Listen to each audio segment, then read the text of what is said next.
লিল্লাহি তাকবীর। আমাদের শায়েখ আহমদুল্লাহ হুজুর চলে এসেছেন। উনি নামাজ এতক্ষণে হয়তো শেষ করে ফেলেছেন।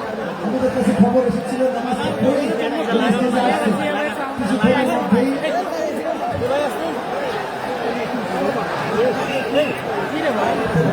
আমরা এখনই আমাদের পরিচয় সম্পর্কে কথা বলবো। সুপ্রিয় সুধী মণ্ডলী, আমরা সবাই আমাদের রব মহান রাব্বুল আলামিনের প্রতি মস্তক অবনত চিত্তে কৃতজ্ঞতা জানাচ্ছি। কারণ এত বিপুল মানুষের সমাগম, এটাও নিশ্চয়ই মহান রাব্বুল আলামিনের একটা রহমত। এত মানুষ কোন সভা, কোন জনসমাবেশ, কোন রাজনৈতিক প্রোগ্রামে কি উপস্থিত হয় না। কোরআন শোনার জন্য, কোরআনকে ধারণ করার জন্য, কোরআন দিয়ে সমাজ করার জন্য এই যে বিপুল মানুষের আকুতি, এই যে বিপুল মানুষের আগ্রহ, এটা নিশ্চয়ই আমাদের জন্য পরম পাওয়া। আমাদের মহান প্রভু রাব্বুল আলামিন আমাদের সৌভাগ্য দান করেছেন যে আমরা এইরকম একটা বড় অনুষ্ঠানে উপস্থিত হতে পেরেছি। এই জন্য রাব্বুল আলামিনের দরবারে মস্তক অবনত চিত্তে কৃতজ্ঞতা জানাচ্ছি। এবার একটি বিপ্লবী গান পরিবেশন করবে শিল্পী ইমতিয়াজ আহমেদ। আসসালামু আলাইকুম রহমতুল্লাহ। আমি কিছু প্ল্যাকার্ড দেখছি। আমাদের হযরত মিজানুর রহমান আজহারের একটা স্লোগান ছিল, হেরে যাবে ওদের হিংসা, পরের লাইন কি, জিতে যাবে আমাদের। প্ল্যাকার্ডটা কোথায়? সবাই তুলুন প্ল্যাকার্ড। একটু আগে দেখেছি লেখাটা, যদি তোমাদের হিংসার আগুনে জ্বলে পড়ে হয়ে যায়, যদি তোমাদের আক্রোশ ঝরে চুরমার হয়ে যায়, যদি তোমাদের পথে কাটা মনে করো আমাদের, ষড়যন্ত্রের জাল বুনে নাও প্রস্তুতি যুদ্ধে, যদি আমাদের ফাঁদে আটকাতে খোঁজো না উপায়, যদি আমাদের ফাঁদে আটকাতে খোঁজো না উপায়, সোজা পথে হেরে বাঁকা পথে নাও চাতুরীর আশ্রয়, যদি পৃথিবীর প্রতিটি কোণায় গড়ে তোলো কারাগার, যদি আমাদের সব রাশদের বন্ধ করো দ্বার, যদি বলতে আঘাতে বসতে কেঁপে ওঠে থরথর, তবু স্লোগানে একটাই ধরে তুলবে বারে বার, নারে তাকবীর আল্লাহু আকবার, নারে তাকবীর আল্লাহু আকবার। সবাই নারে তাকবীর, নারে তাকবীর আল্লাহু আকবার। আমাদের প্রভু এক নবীর উম্মত, জীবন বিধানে ওই শিবানী কোরআন, তবে কেন এক নও হে মুসলমান, এক হও করিয়া ভান, তবে কেন এক নও হে মুসলমান, এক হও করিয়া ভান। সবাই একসাথে একটা স্লোগান দিতে চাই, নারে তাকবীর, নারে তাকবীর, দিল ইসলাম, দিল ইসলাম, আদিলের এই মাহফিল।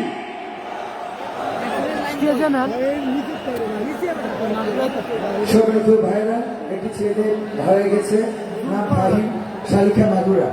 যদি আশেপাশে আপনাদের আয়াতি থাকে অবশ্যই পৌঁছে দেওয়ার চেষ্টা করবেন আমাদের কন্ট্রোল রুমে। মোহাম্মদ হামিদুল্লাহ পাওয়া গেছে, আব্দুল রশিদ সাতক্ষীরা ফট্টঘাটার, যার সাথে এসেছে সম্পর্কে মামা রিফাত আমাদের কন্ট্রোল রুমে আছে। আপনারা সঙ্গে তাকে সেখান থেকে নিয়ে নিতে পারেন। সম্মানিত তাওহীদি জনতা, আমাদের লোকের এত চাপ যে আমাদের লোহার গেট ভেঙে যাওয়ার অবস্থা। দয়া করে আপনারা আর আমাদের এই গেট দিয়ে না ঢুকে আমাদের মাঠের দক্ষিণ দিকে প্রচুর পরিমাণে ফাঁকা আছে। ভাদুরিয়া হয়ে আপনারা দক্ষিণ পাশে আসতে পারেন, যেখানে এখনো 2 লাখ লোকেরও বেশি জায়গা দেওয়া সম্ভব। আপনারা এই পাশ দিয়ে চাপ দিবেন না, এবং স্বেচ্ছাসেবকদেরকে বলবো দয়া করে আপনারা তাদেরকে দিক নির্দেশনা দেন, তারা যেন ভাদুরিয়ার ওই রাস্তা দিয়ে প্রবেশ করে তারা আমাদের মাঠের দক্ষিণ দিকে চলে আসে। সংগ্রামী তাওহীদি জনতা, আজকের এই জনস্রোত প্রমাণ করে দেয় বাংলাদেশে ইসলামী গণজোয়ার সৃষ্টি হয়েছে। যেই বাতিলেরা বাংলাদেশ থেকে ইসলামের বাতিকে নিভিয়ে দিতে চেয়েছিল, আল্লাহ রাব্বুল আলামিন তার বাণীকে সত্য প্রমাণিত করেছেন। আল্লাহ বলেছিলেন, ইউরিদুনা লিইউতফিউ নূরাল্লাহি বিআফওয়াহিহিম ওয়াল্লাহু মুতিম্মু নূরিহি ওয়ালাউ কারিহাল কাফিরুন। ওরা চায় ওদের মুখের ফুৎকার দিয়ে ইসলামের আলোকে নির্বাপিত করে দেবে, কিন্তু আমি আল্লাহ রাব্বুল আলামিন চাই আমার দ্বীনের আলোকে প্রজ্বলিত করে রাখবো, তাতে যতই তাদের কলিজায় জ্বালা পোড়া হোক না কেন। কথাটা কার? আল্লাহ রাব্বুল আলামিন সেই কথার বাস্তবায়ন ঘটিয়েছেন, বলেন ঠিক কিনা? যেই যশোরের শুধু নয়, বাংলাদেশে তাফসীরুল কোরআন মাহফিল করার জন্য প্রশাসনের অনুমতি লাগত। সেই মাহফিলে প্রশাসন অনুমতি শুধু নয়, প্রোটেকশন দিয়ে মাহফিল বাস্তবায়ন করে প্রমাণ করে দিয়েছেন আল্লাহর কথা সত্য প্রমাণিত হয়েছে। আজ হোক কাল হোক, এই বাংলার জমিনে কালেমার পতাকা বুকবাদ করে উঠবে। বাংলার জমিনে কোরআনের আইন কায়েম হবে এবং বাংলাদেশের তাওহীদি জনতা সেই আইন বাস্তবায়ন করার জন্য যদি রক্ত লাগে রক্ত দিবে, যদি জীবন লাগে জীবন দিবে। 1952 যেমন বুকের তাজা রক্ত ঢেলে দিয়ে প্রমাণ করেছিলাম আমরা রক্ত দিতে জানি, শহীদ হতে জানি, কিন্তু মায়ের ভাষার অধিকার ছেড়ে দিতে জানি না। 1971 আমরা রক্ত দিয়ে প্রমাণ করেছিলাম, ওগো পাকিস্তানি হানাদাররা, তোমরা জেনে নাও বীর বাঙালি সম্বন্ধে, আমরা শাহজালালের সন্তান, আমরা কিতুবীরের সন্তান, আমরা সিরাজউদ্দৌলার সন্তান। আমরা মাথা নত করি না, আমরা শির দিতে জানি, আমরা রক্ত দিতে জানি, কিন্তু আমাদের শির বাতিলের কাছে নত করতে জানি না। আমরা প্রমাণ করেছিলাম রক্ত দেব, জীবন দেব, শহীদ হব, বাংলাদেশের মানচিত্রে 1 ইঞ্চি মাটি ছেড়ে দেব না। 2024 এসে ছাত্র জনতা রাজপথে দাঁড়িয়ে প্রমাণ করেছিল আমরা বুকে বুলেট ধারণ করতে জানি, আমাদের বুক তোমাদের সামনে উন্মুক্ত করে দিতে জানি। তোমরা আমাদেরকে বুলেট উপহার দাও আর আমরা তোমাদের পানি পান করা। তোমরা আমাদেরকে বুলেট মারো আর আমরা তোমাদের নাস্তা করাই। আমরা রক্ত দেব, জীবন দেব, কিন্তু স্বৈরাচারের শাসন মেনে নেব না।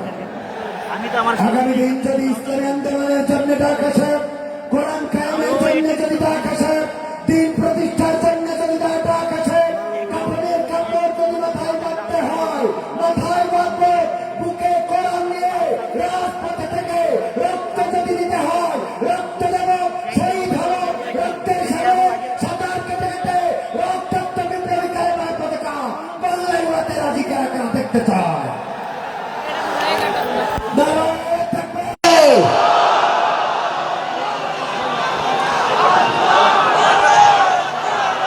সুধী মণ্ডলী, অত্যন্ত দুঃখের বিষয় যে আমার হাতের বাম পাশে মানে পশ্চিম দিকে মানুষ পদদলিত হচ্ছে। এত বিপুল পরিমাণ মানুষ এখানে এসেছে। এই রকম বিপুল জনসমাগমের একটা মাহফিলকে সুন্দর করতে পারে কেবলমাত্র আপনাদের সহযোগিতা। আপনাদের কাছে অনুরোধ, প্লিজ আপনারা শৃঙ্খলা বজায় রাখুন, এক ভাই আরেক ভাইকে সহযোগিতা করুন, নইলে এই মাহফিল আমরা চালিয়ে নিতে পারবো না। মেইন গেটে কর্তৃপক্ষ যারা আছেন, যারা অবস্থান করছেন, তাদের প্রতি অনুরোধ, প্লিজ ওই গেটটি বন্ধ করে দিন। মেইন গেটে যদি কেউ থাকেন, এই শব্দ যদি শুনে থাকেন, তাহলে আপনাদের কাছে অনুরোধ, ওই গেটটি বন্ধ করে দিন। জনস্রোতের কারণে ইতোমধ্যে মানুষ পদদলিত হয়েছে।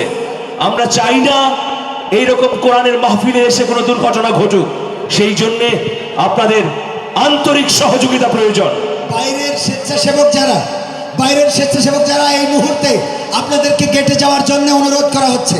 আমাদের স্বেচ্ছাসেবক যারা মাঠে রয়েছেন, চারিদিকে রয়েছেন, সকল স্বেচ্ছাসেবককে এই মুহূর্তে মেইন গেটে যাওয়ার জন্য বিনীতভাবে মাহফিল কর্তৃপক্ষের পক্ষ থেকে অনুরোধ জানানো হচ্ছে। আমাদের প্যান্ডেলের মধ্যে যারা আছেন তারা থাকেন, কিন্তু প্যান্ডেলের বাইরে যারা আছেন সামনের স্বেচ্ছাসেবকরা থাকবেন। বাকি যারা আছেন বাইরে রাস্তায় শৃঙ্খলা রক্ষায় যারা রয়েছেন, এই মুহূর্তে মেইন গেটে যেতে হবে এবং মেইন গেট বন্ধ থাকবে। দর্শকদেরকে বলতে চাই, শ্রোতাদেরকে বলতে চাই, দয়া করে চাপাচাপি করবেন না। প্রাণহানি যদি ঘটে, সবের চেয়ে গোনার বোঝা ভারী হবে, ঠিক কিনা? সুতরাং যদি প্রাণহানি ঘটে এর জন্য যশোরবাসী আপনারা দায়ী থেকে যাবেন। আপনাদের পায়ে হাত রেখে বলছি, মেন গেটে ভিড় জমাবেন না, ধাক্কাধাক্কি করবেন না। মাহফিলের শৃঙ্খলা রক্ষায় মেন গেটটাকে মুক্ত করে দিন। মাহফিল আজকে যদি না দেখতে পান, আরো মাহফিল হবে, ঠিক কিনা? যারা এসেছেন তাদেরকে শুনতে দেন, যারা এসেছেন তাদেরকে দেখতে দেন।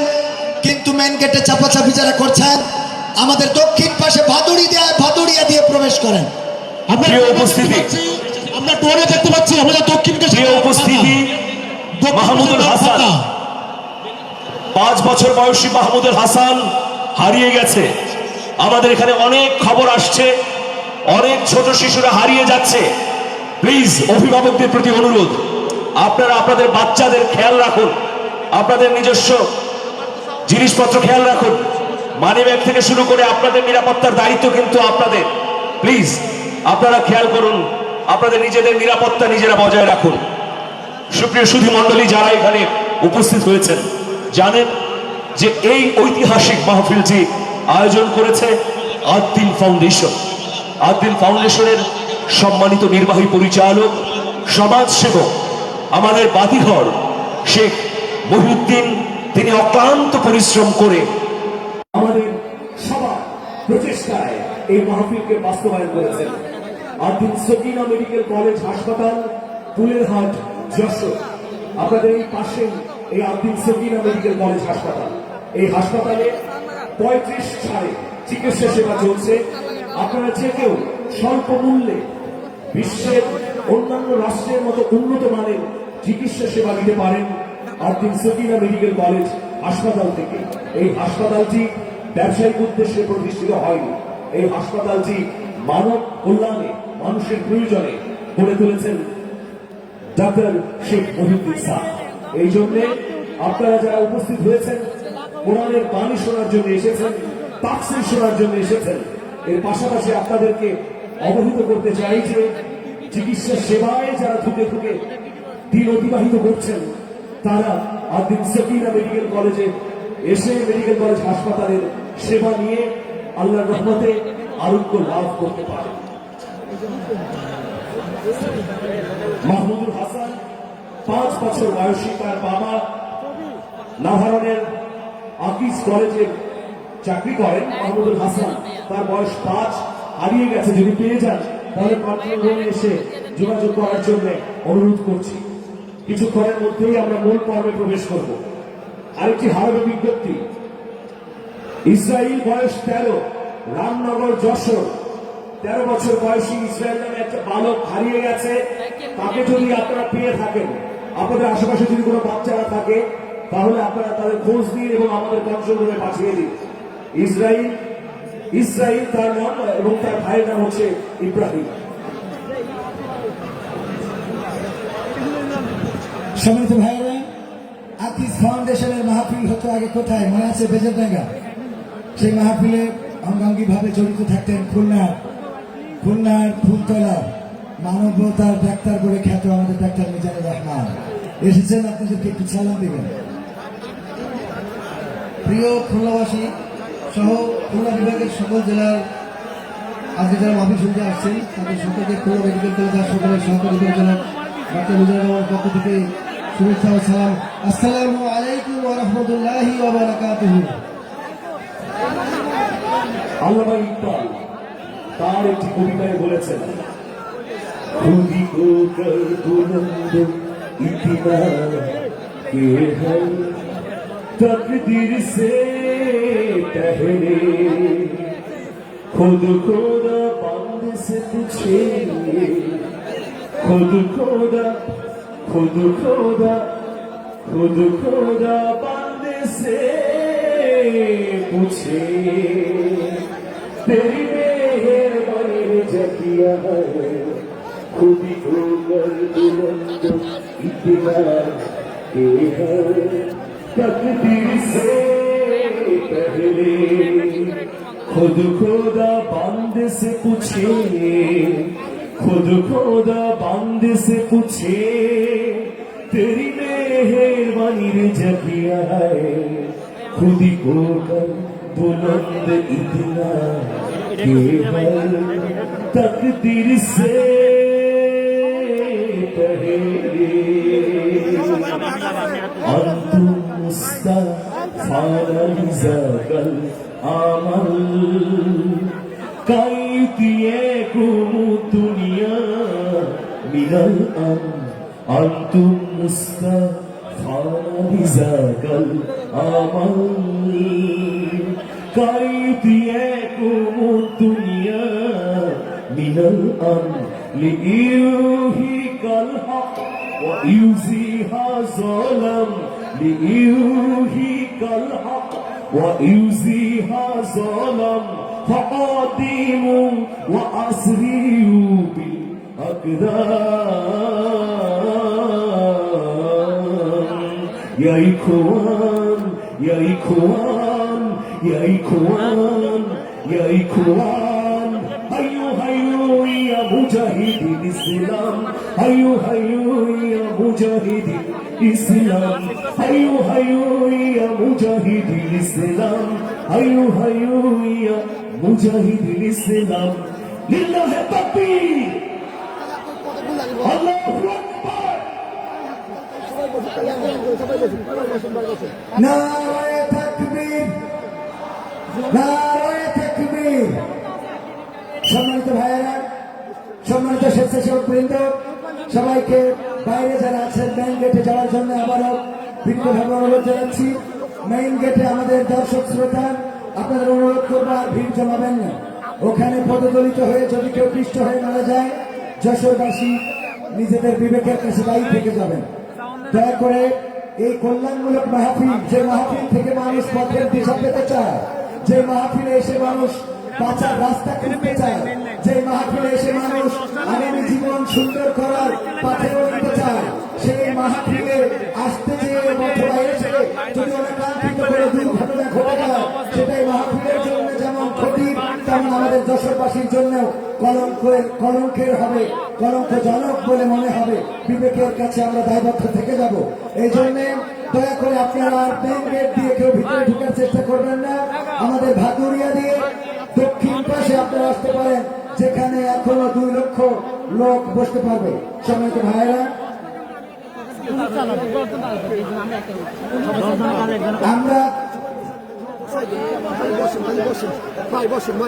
আমরা আমাদের মুহতারাম শাহেখ আহমদুল্লাহ এখনই আসছেন।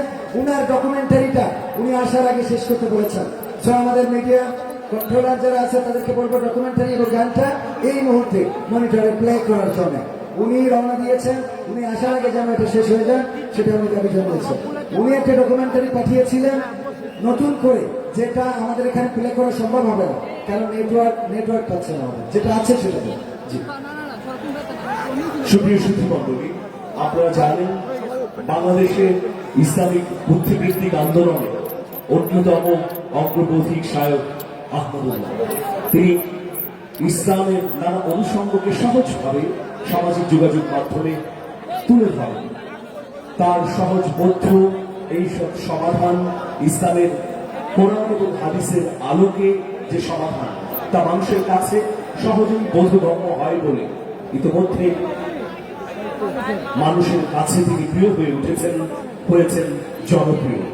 প্রতিষ্ঠা করেছেন আস-সুন্নাহ ফাউন্ডেশন। এই ফাউন্ডেশনের মাধ্যমে সারা বাংলাদেশে সেবার নানাবিধ কার্যক্রম ছড়িয়ে দিচ্ছেন শায়ক আহমদুল্লাহ হাফিজুল্লাহ। শায়ক আহমদুল্লাহ হাফিজুল্লাহ প্রতি আমাদের নিরন্তর ভালোবাসা। তিনি অত্যন্ত ব্যস্ত সময়ের মধ্যেও আমাদেরকে সময় দিয়েছেন। আজকে তিনি পবিত্র কোরআন থেকে তাফসীর করবেন। আমরা তার কাছ থেকে তাফসীর শুনে সেগুলো আমাদের জীবনে বাস্তবায়ন করার চেষ্টা করব। প্রিয় উপস্থিতি, আমরা এখন শায়ক আহমদুল্লাহ হাফিজাহুল্লাহ জীবনের চুম্বক অংশ দেখতে চাই। আমি তারিক ভাইকে অনুরোধ করব এই তথ্যচিত্রটি চালাবার জন্য।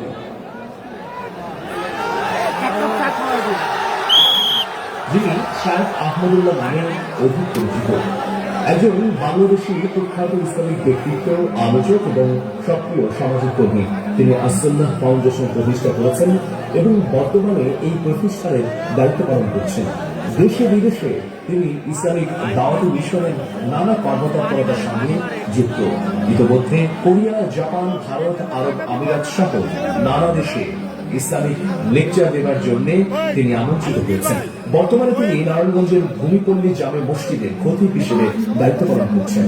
আহমদুল্লাহ 1981 সালের 15 ডিসেম্বর লক্ষ্মীপুর জেলার সদর উপজেলার বশিকপুর গ্রামে জন্মগ্রহণ করেন।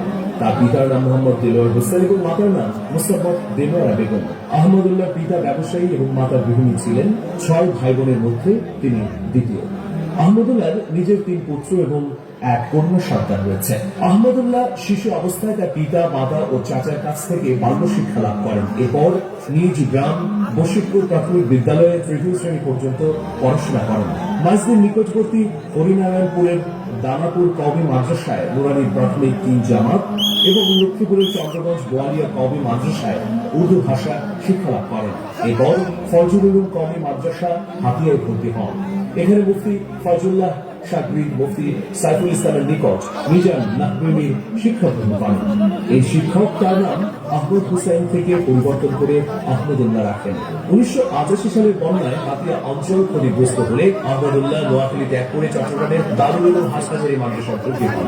এই মাদ্রাসায় তিনি মুফতি শহীদুল্লাহ শাকরিদ ও খাদেম ছিলেন। এছাড়াও এই মাদ্রাসায় জাকারিয়া আব্দুল্লাহ ও আনাস মাদানির সহপাঠী ছিলেন। হাটহাজারী পড়ার পর তিনি যশোরের দরাচালা কওমি মাদ্রাসায় ভর্তি হন এবং এই মাদ্রাসার অধীনে বেফাক বোর্ডের সার্বিয়া পরীক্ষায় 10ম স্ট্যান্ড, মিশকাত ক্লাসে 3য় স্ট্যান্ড এবং দাওরাই ক্লাসে 2য় স্ট্যান্ড করেন। সর্বশেষ খুলনা দারুল উলুম কওমি মাদ্রাসা থেকে ইফতা সম্পন্ন করেন। শাহ আহমদুল্লাহ শিক্ষা জীবন শেষ করার পর 2003 সালে দারুল রাশাদ বীরপুর কওমি মাদ্রাসায় শিক্ষক হিসেবে যোগদান করেন। পাশাপাশি নিকটস্থ মিরপুরের বাইতুল ফালাহ জামে মসজিদে ইমামতি ও খতিবের দায়িত্ব পালন করেন। 2009 সালে ঢাকা ত্যাগ করে সৌদি আরবে গমন করেন এবং ধর্ম মন্ত্রণালয়ের আওতায় পশ্চিম দাম্মাম ইসলামী দাওয়া কেন্দ্রের অনুবাদক এবং ধর্ম প্রচারক হিসেবে যোগদান করেন। তবে সেখানে 10 বছর কাজ করার পরে প্রখ্যাত ইসলামিক স্কলার খন্দকার আব্দুল্লাহ জাহাঙ্গীরের পরামর্শে বাংলাদেশে ফিরে আসেন। দেশে এসে তিনি আসুন্নাহ ফাউন্ডেশন নামের সমাজসেবী সংস্থা প্রতিষ্ঠা করেন। তিনি আসুন্নাহ ফাউন্ডেশনের মাধ্যমে সমাজের সর্বস্তরে সেবামূলক কর্মকাণ্ড ছড়িয়ে দিচ্ছেন। শাইখ আহমদুল্লাহর জন্য আমাদের নিরন্তর দোয়া এবং ভালোবাসা থাকলো। আমাদের প্রভু এক নবীর উম্মত, জীবন বিধান ওই শিবানী কোরআন। আমাদের প্রভু এক নবীর উম্মত, জীবন বিধান ওই শিবানী কোরআন। তবে কেন এক হে মুসলমান,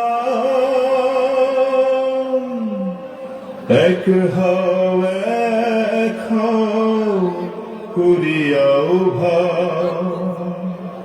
তবে কেন এক হে মুসলমান,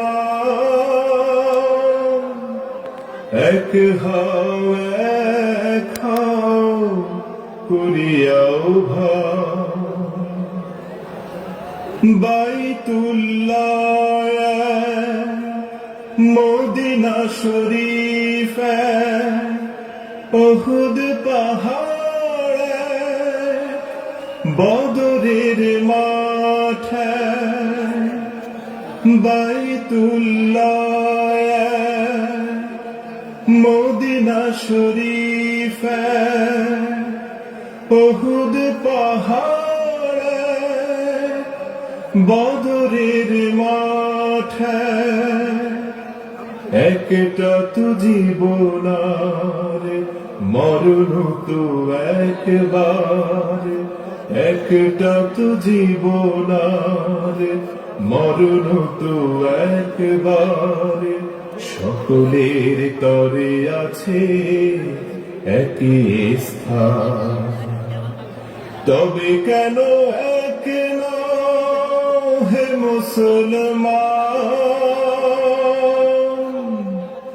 এক হও এক হও করিয়াও ভাব। তবে কেন এক হে মুসলমান, এক হও এক হও করিয়াও ভাই, হাসরের মাঠে মিজানের মাপে লৌহে মাহফুজে পুল সিরাত হাসরের মাঠে মিজানের মাপে লৌহে মাহফুজে লিল্লাহি তাকবীর, লিল্লাহি তাকবীর। শেখ আহমদুল্লাহ আগমন যশোরবাসীর পক্ষ থেকে, খুলনাবাসীর পক্ষ থেকে নারায়ে তাকবীর, নারায়ে তাকবীর। শেখ আহমদুল্লাহ সাহেবের আগমন যশোরবাসীর পক্ষ থেকে, আব্দুলের পক্ষ থেকে নারায়ে তাকবীর। আমাদের আজকের সম্মানিত মেহমান, যে দুজন সম্মানিত মেহমানের জন্য আমরা অধীর আগ্রহে সকাল থেকে এই মাঠে কুয়াশায় ভিজে রোদের তাপে পুরো অপেক্ষা করছি। পবিত্র কোরআনের জন্য এই অপেক্ষা, সেই অপেক্ষার অবসান ঘটতে যাচ্ছে, ঘটল বলে বলা যায়। যেন কবির সেই কবিতার মতো, কত যে আধার পরটা পাড়ায় ভোর হলে জানি না তার, দারুঙ্গি পনে কাঁপছে সবুজ পাতা।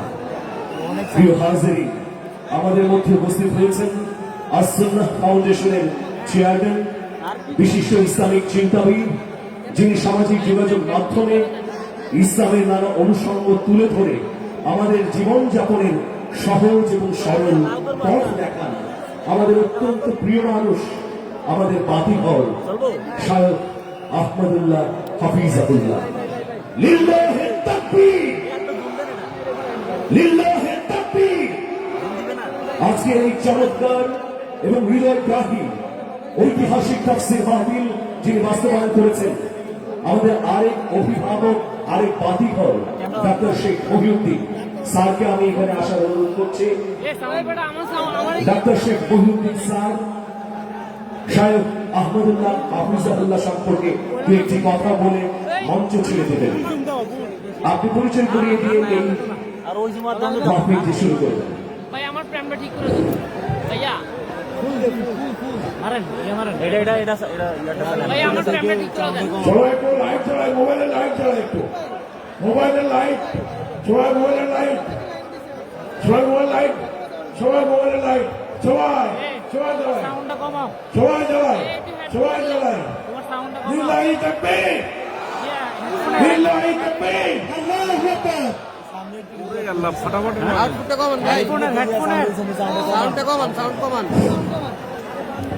পতাকা কোনো উঠাই দিন, পতাকা কোনো উঠাই দিন। কিরকম কমা মার কমছে কমছে। ঠিক আছে, থ্যাংক ইউ, জাযাকাল্লাহ।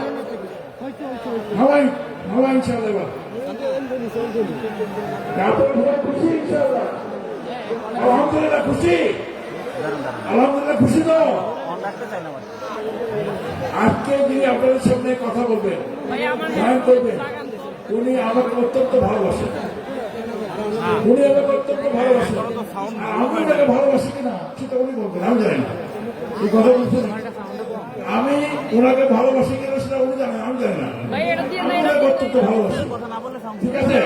কথা বলতে এবার কথা শুনে ইনশাআল্লাহ। বেশি বলতে নেই, কথা বলতে ইনশাআল্লাহ, কাঁধে বলতে ওনার কাঁধে ওনার পরিচয়। ওরা আপনারা সবাই জানেন আল-সুন্নাহ ফাউন্ডেশন কি কি কাজ করে আপনি জানেন, এবং আল-সুন্নাহ ফাউন্ডেশনের উনি হচ্ছে কর্ণধার। এবার ওনার কাছ থেকে আমরা কথা শুনি ইনশাআল্লাহ। আসসালামু আলাইকুম ওয়া রাহমাতুল্লাহ।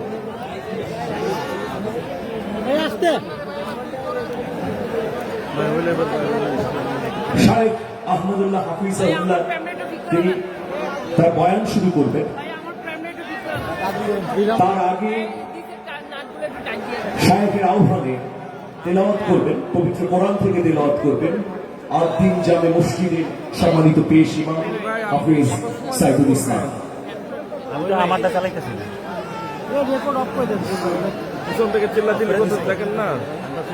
আসসালামু আলাইকুম ওয়া রাহমাতুল্লাহি ওয়া বারাকাতুহু। তেলাওয়াত করবেন।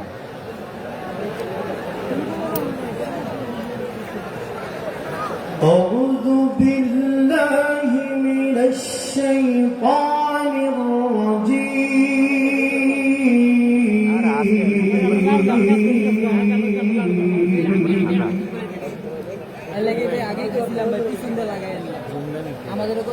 بسم الله الرحمن الرحيم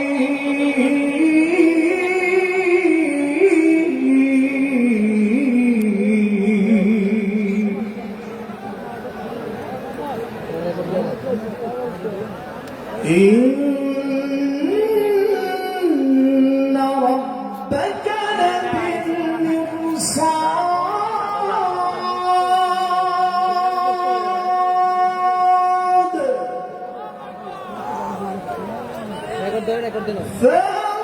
فأما الإنسان إذا ما ابتلاه ربه فأكرمه ونعمه فيقول ربي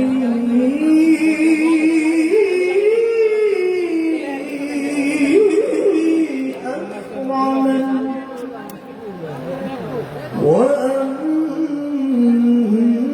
وأما إذا ما ابتلاه فقدر عليه رزقه فيقول ربي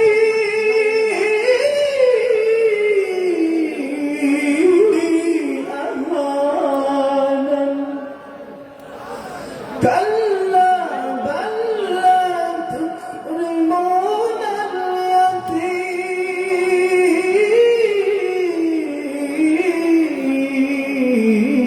اليتيم ولا تحاضون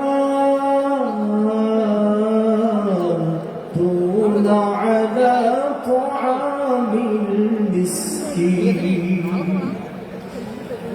وتأكلون التراث أكلا لما وتحبون المال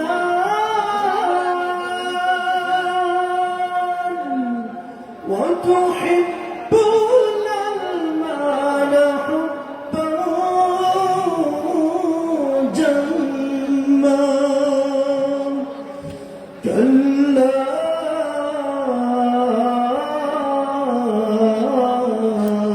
إذا دكت الأرض دكا دكا وجاء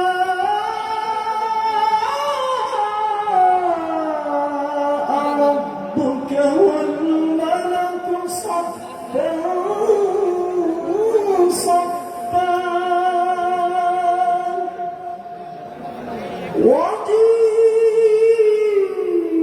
وجيء يومئذ بجهنم وجيء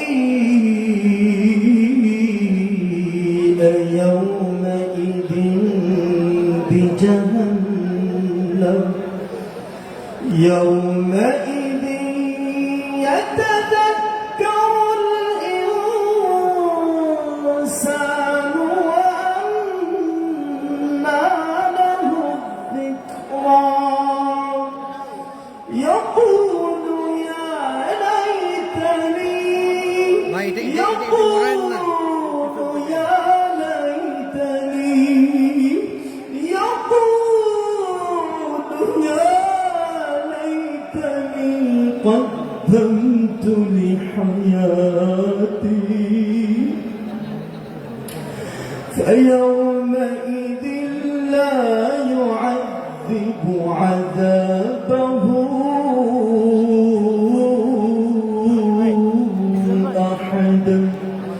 ولا يوثق وثاقه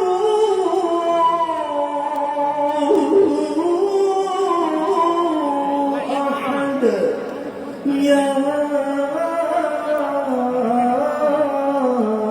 أيتها النفس المطمئنة ارجعي إلى ربك راضية راضية راضية ارجعي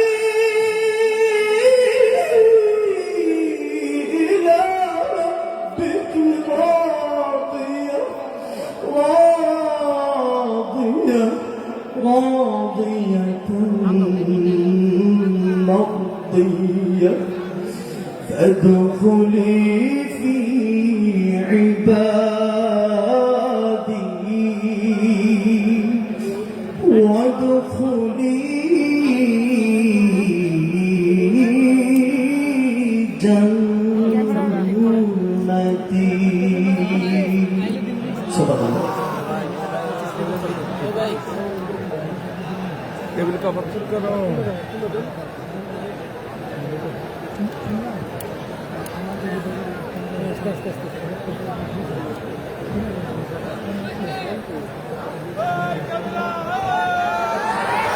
সুপ্রিয় হাজিরিন, লিল্লাহে তাকবীর, লিল্লাহে তাকবীর, লিল্লাহে তাকবীর। এবার সেই কাঙ্ক্ষিত মুহূর্ত, পবিত্র কালামে হাকিম থেকে তাফসীর পেশ করবেন। এখন পবিত্র কালামে হাকিম থেকে তাফসীর পেশ করছেন। এদিকে বিশৃঙ্খল পরিস্থিতি কেন করছেন? এদিকে কি হয়েছে? আপনারা কি মাহফিল সুন্দরভাবে চলতে চান না? এটা তো এক ধরনের ধৃষ্টতা ভাই। এখানে আপনারা পানি বোতল ছুঁড়ে মারছেন। ইসলামী মাহফিলে এসেছেন, শৃঙ্খলা রক্ষা করতে হবে, শান্তি বজায় রাখতে হবে, অপর ভাইকে সহযোগিতা করতে হবে। এই ধৃষ্টতাপূর্ণ কাজ কে করেছেন? স্বেচ্ছাসেবকরা এখনই যান এবং এটা নিয়ন্ত্রণ করুন। সুপ্রিয় হাজিরিন, এখন পবিত্র কোরআন থেকে তাফসীর করবেন। আজকের এই মাহফিলের অন্যতম আকর্ষণ আমাদের প্রিয় ইসলামিক স্কলার আসুন্নাহ ফাউন্ডেশনের সম্মানিত চেয়ারম্যান শায়খ আহমদুল্লাহ হাফিজাহুল্লাহ।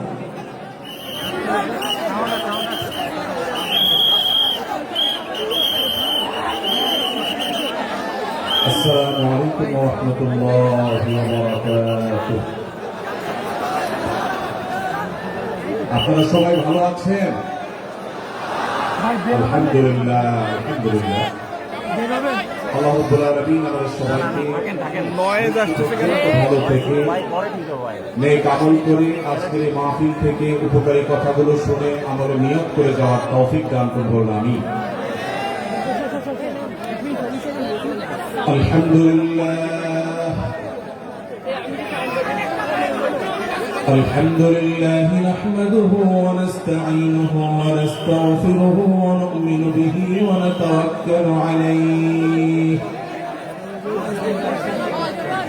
ونعوذ بالله من شرور أنفسنا ومن سيئات أعمالنا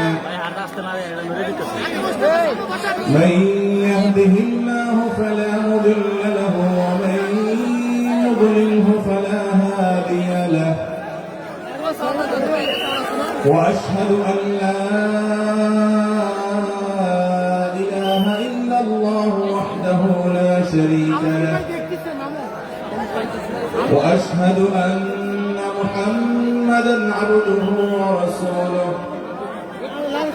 أرسله بالحق بشيرا ونذيرا وداعيا إلى الله بإذنه وسراجا منيرا. أما بعد فقد قال الله تبارك وتعالى في كلامه المبين وفرقانه الحميد: أعوذ بالله من الشيطان الرجيم. بسم الله الرحمن الرحيم. يا أيها قوم عسى أن يكونوا خيرا منهم ولا نساء من نساء عسى أن يكن خيرا منهن ولا تلمزوا أنفسكم ولا تنابزوا بالألقاب بئس الإثم الفسوق بعد الإيمان ومن لم يتب فأولئك هم الظالمون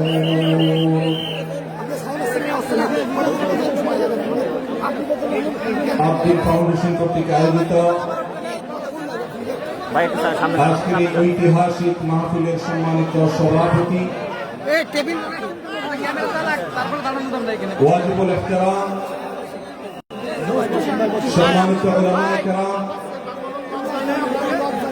দূর দূরান্ত থেকে আগত, দেশের প্রত্যন্ত অঞ্চল থেকে আসা আমার প্রাণ প্রিয় দিনদরদি ভাইয়েরা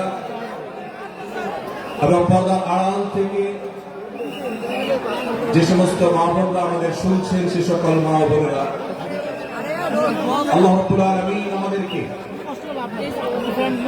কোরআনে কারীম থেকে, নবী করিম সাল্লাল্লাহু আলাইহি ওয়াসাল্লামের হাদিস থেকে গুরুত্বপূর্ণ বক্তব্য শোনার জন্য আজ আব্দুল সকিনা মেডিকেল কলেজ হসপিটালের এই বিশাল মাঠে সমবেত হওয়ার তৌফিক দিয়েছেন। সেজন্য রব্বে কারীমের কাছে আমরা শুকরিয়া জানাই, আলহামদুলিল্লাহ। সম্মানিত উপস্থিতি, এই বিশাল বড় জনসমাগম, এই বিশাল বড় ওয়াজ মাহফিল, এই মাহফিলের শৃঙ্খলা রক্ষা করার জন্য এবং মাহফিলটিকে সুচারুরূপে শেষ পর্যন্ত সমাপ্ত করবার জন্য আমাদের প্রত্যেকের সহযোগিতা প্রয়োজন। আমরা অনেকেই বেশ নীরবে নিঃশব্দে আলোচনা শুনছি, আবার এর মধ্যে আশপাশ থেকে বিভিন্ন আওয়াজ শোনা যাচ্ছে। আমি আপনাদেরকে বিনীতভাবে অনুরোধ করতে চাই, সবাই নীরবতা অবলম্বন করুন এবং সবাই শৃঙ্খলা মেনটেন করে চলুন। আমরা কিছুটা অসুবিধা অনুভব করছি, হয়তো অনেকে দেখতে পাচ্ছি না, কিন্তু বিশাল বড় মনিটর আছে, অনেকগুলো মনিটর, এলইডি মনিটর রাখা আছে। অতএব আমরা যদি একটু ধৈর্য ধারণ করি, মনোযোগ দিয়ে কথা শুনি, তাহলে সেটা আমাদের উপকারে আসবে ইনশাআল্লাহ। আজকের এই মাহফিলে আসার আমাদের যে মূল উদ্দেশ্য, কোরআন এবং হাদিস থেকে আলো গ্রহণ করা, আমাদের জীবনকে কোরআনের আলোতে আলোকিত করা, আল্লাহ এবং তার রাসূল সাল্লাল্লাহু আলাইহি ওয়াসাল্লামের আদর্শে আমাদেরকে আদর্শবান হিসেবে গড়ে তোলা। আমরা সে আদর্শের সঠিক শিক্ষা গ্রহণ করবার প্রয়োজনে প্রত্যেকে ধৈর্য ধারণ করি, সবর করি এবং যে সমস্ত অসুবিধাগুলো আমাদের হচ্ছে, অনেকে দেখতে পাচ্ছেন না, সে অসুবিধাগুলো আজকের এই মাহফিলটি, এই মাহফিল প্রথম মাহফিল। ইনশাআল্লাহ কর্তৃপক্ষ পরবর্তীতে এই মাহফিল যখন আয়োজন করবে, আমরা আশা করব তারা এবারের ভুলগুলো শুধরে নিয়ে পরবর্তীতে দর্শকদের কোনো অসুবিধা যেন না হয়, সেই দিকটি তারা বিবেচনা করবে। আমি আপনাদেরকে ধৈর্য ধারণ করার অনুরোধ করছি, আপনারা সবাই সবর করে, ধৈর্য ধারণ করে, নীরবে নিঃশব্দে আলোচনা শুনুন। আল্লাহ আমাদের সবাইকে তৌফিক দান করুন। আমাদের আশেপাশে যারা কথা বলছেন, যারা শব্দ করছেন, সেই সমস্ত ভাইদেরকে আশপাশে ভাইরা অনুরোধ করে, অনুনয় বিনয় করে, শক্ত ভাষায় নয়, সবলতার সাথে, বিনম্রতার সাথে অনুরোধ করে, তাদেরকে আমরা তর্জন করে, অনুরোধ করে, রিকোয়েস্ট করে তাদেরকে আমরা নীরব করি, নিঃশব্দ করি এবং নীরবে ওয়াজ এবং আলোচনা শোনার পরিবেশ যেন তারা করেন, সেজন্য তাদেরকে সহযোগিতা করি। মাশাআল্লাহ, অনেকখানি নিস্তব্ধ হয়েছে, বাকি যে আওয়াজ হচ্ছে সেটাও আমরা বন্ধ করার চেষ্টা করি।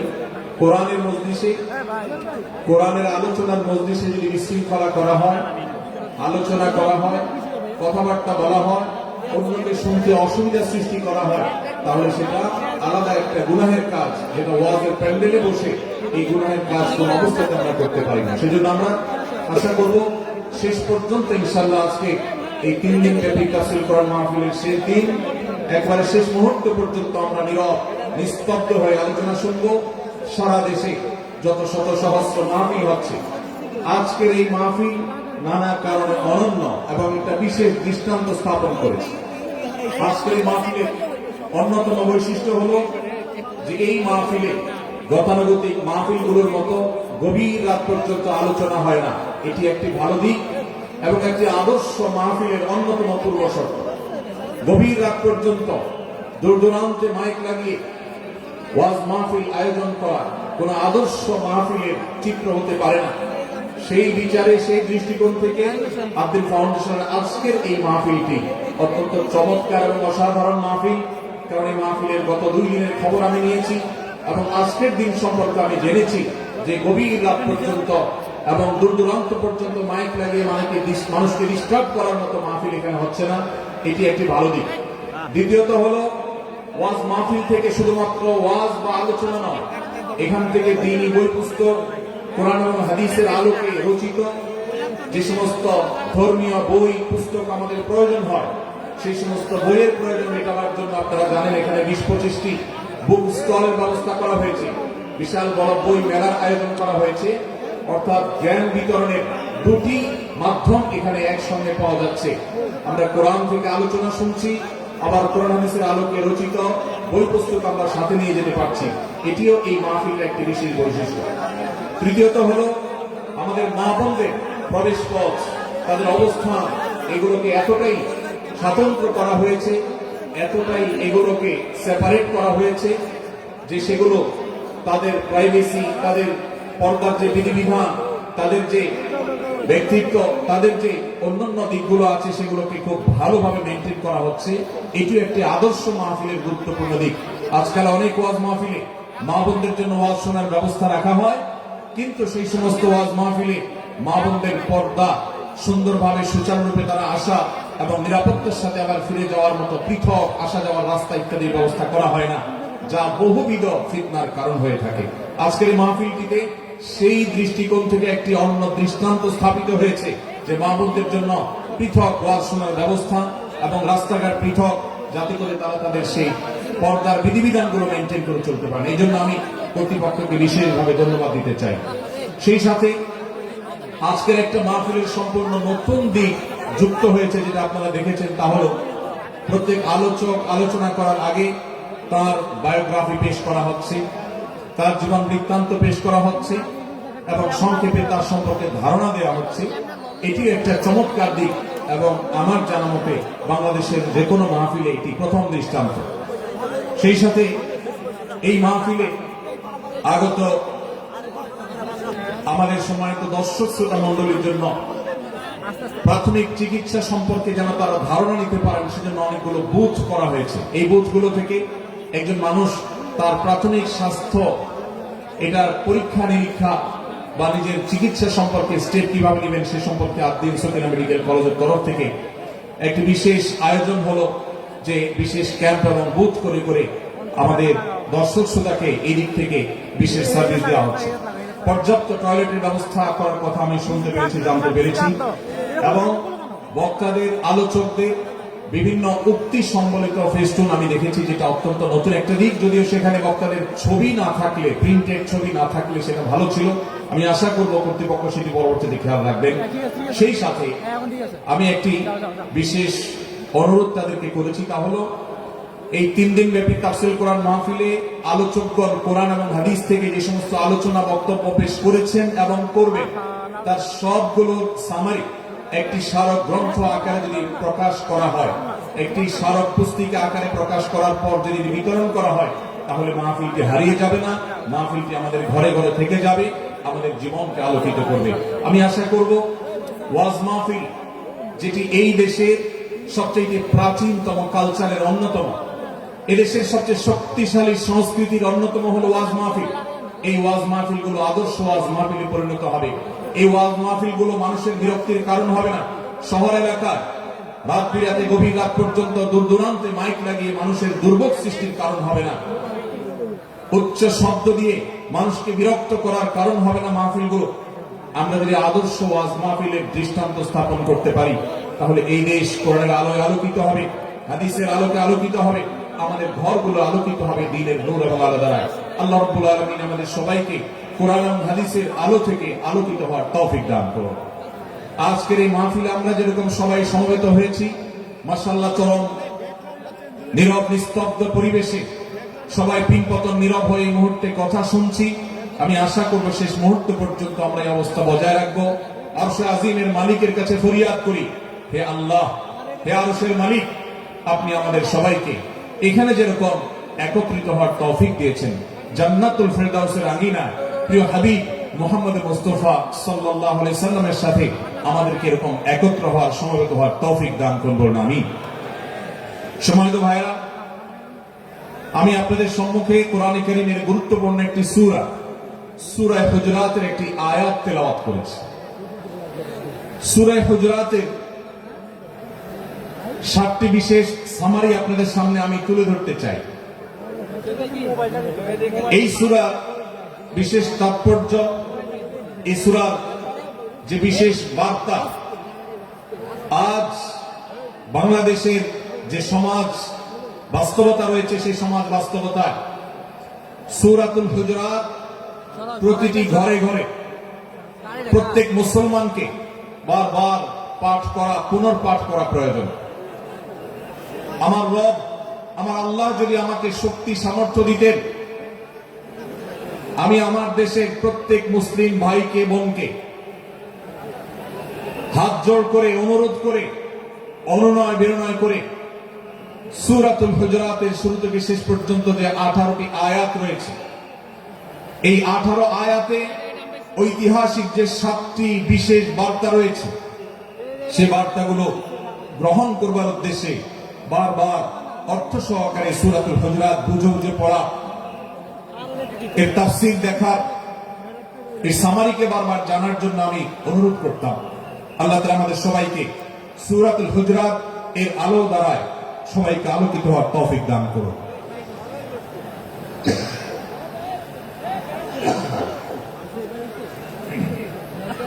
সম্মানিত উপস্থিতি, আমি যে সূরার সামারি আপনাদেরকে বলতে যাচ্ছি, যে সূরাকে সামনে রেখে আজকের এই ঐতিহাসিক মাহফিলে কোরআনে কারীমের দেওয়া 7টি বার্তা দিতে চাইছি, সেই সূরার নাম হলো সূরাতুল হুজুরাত। এই সূরা কোরআনে কারীমের 26তম পারায় অবস্থিত এবং এই সূরা কোরআনে কারীমের সূরার যে সিরিয়াল, সেই সূরার সিরিয়ালে 49তম সূরা। এই সূরার আয়াত সংখ্যা হলো 18।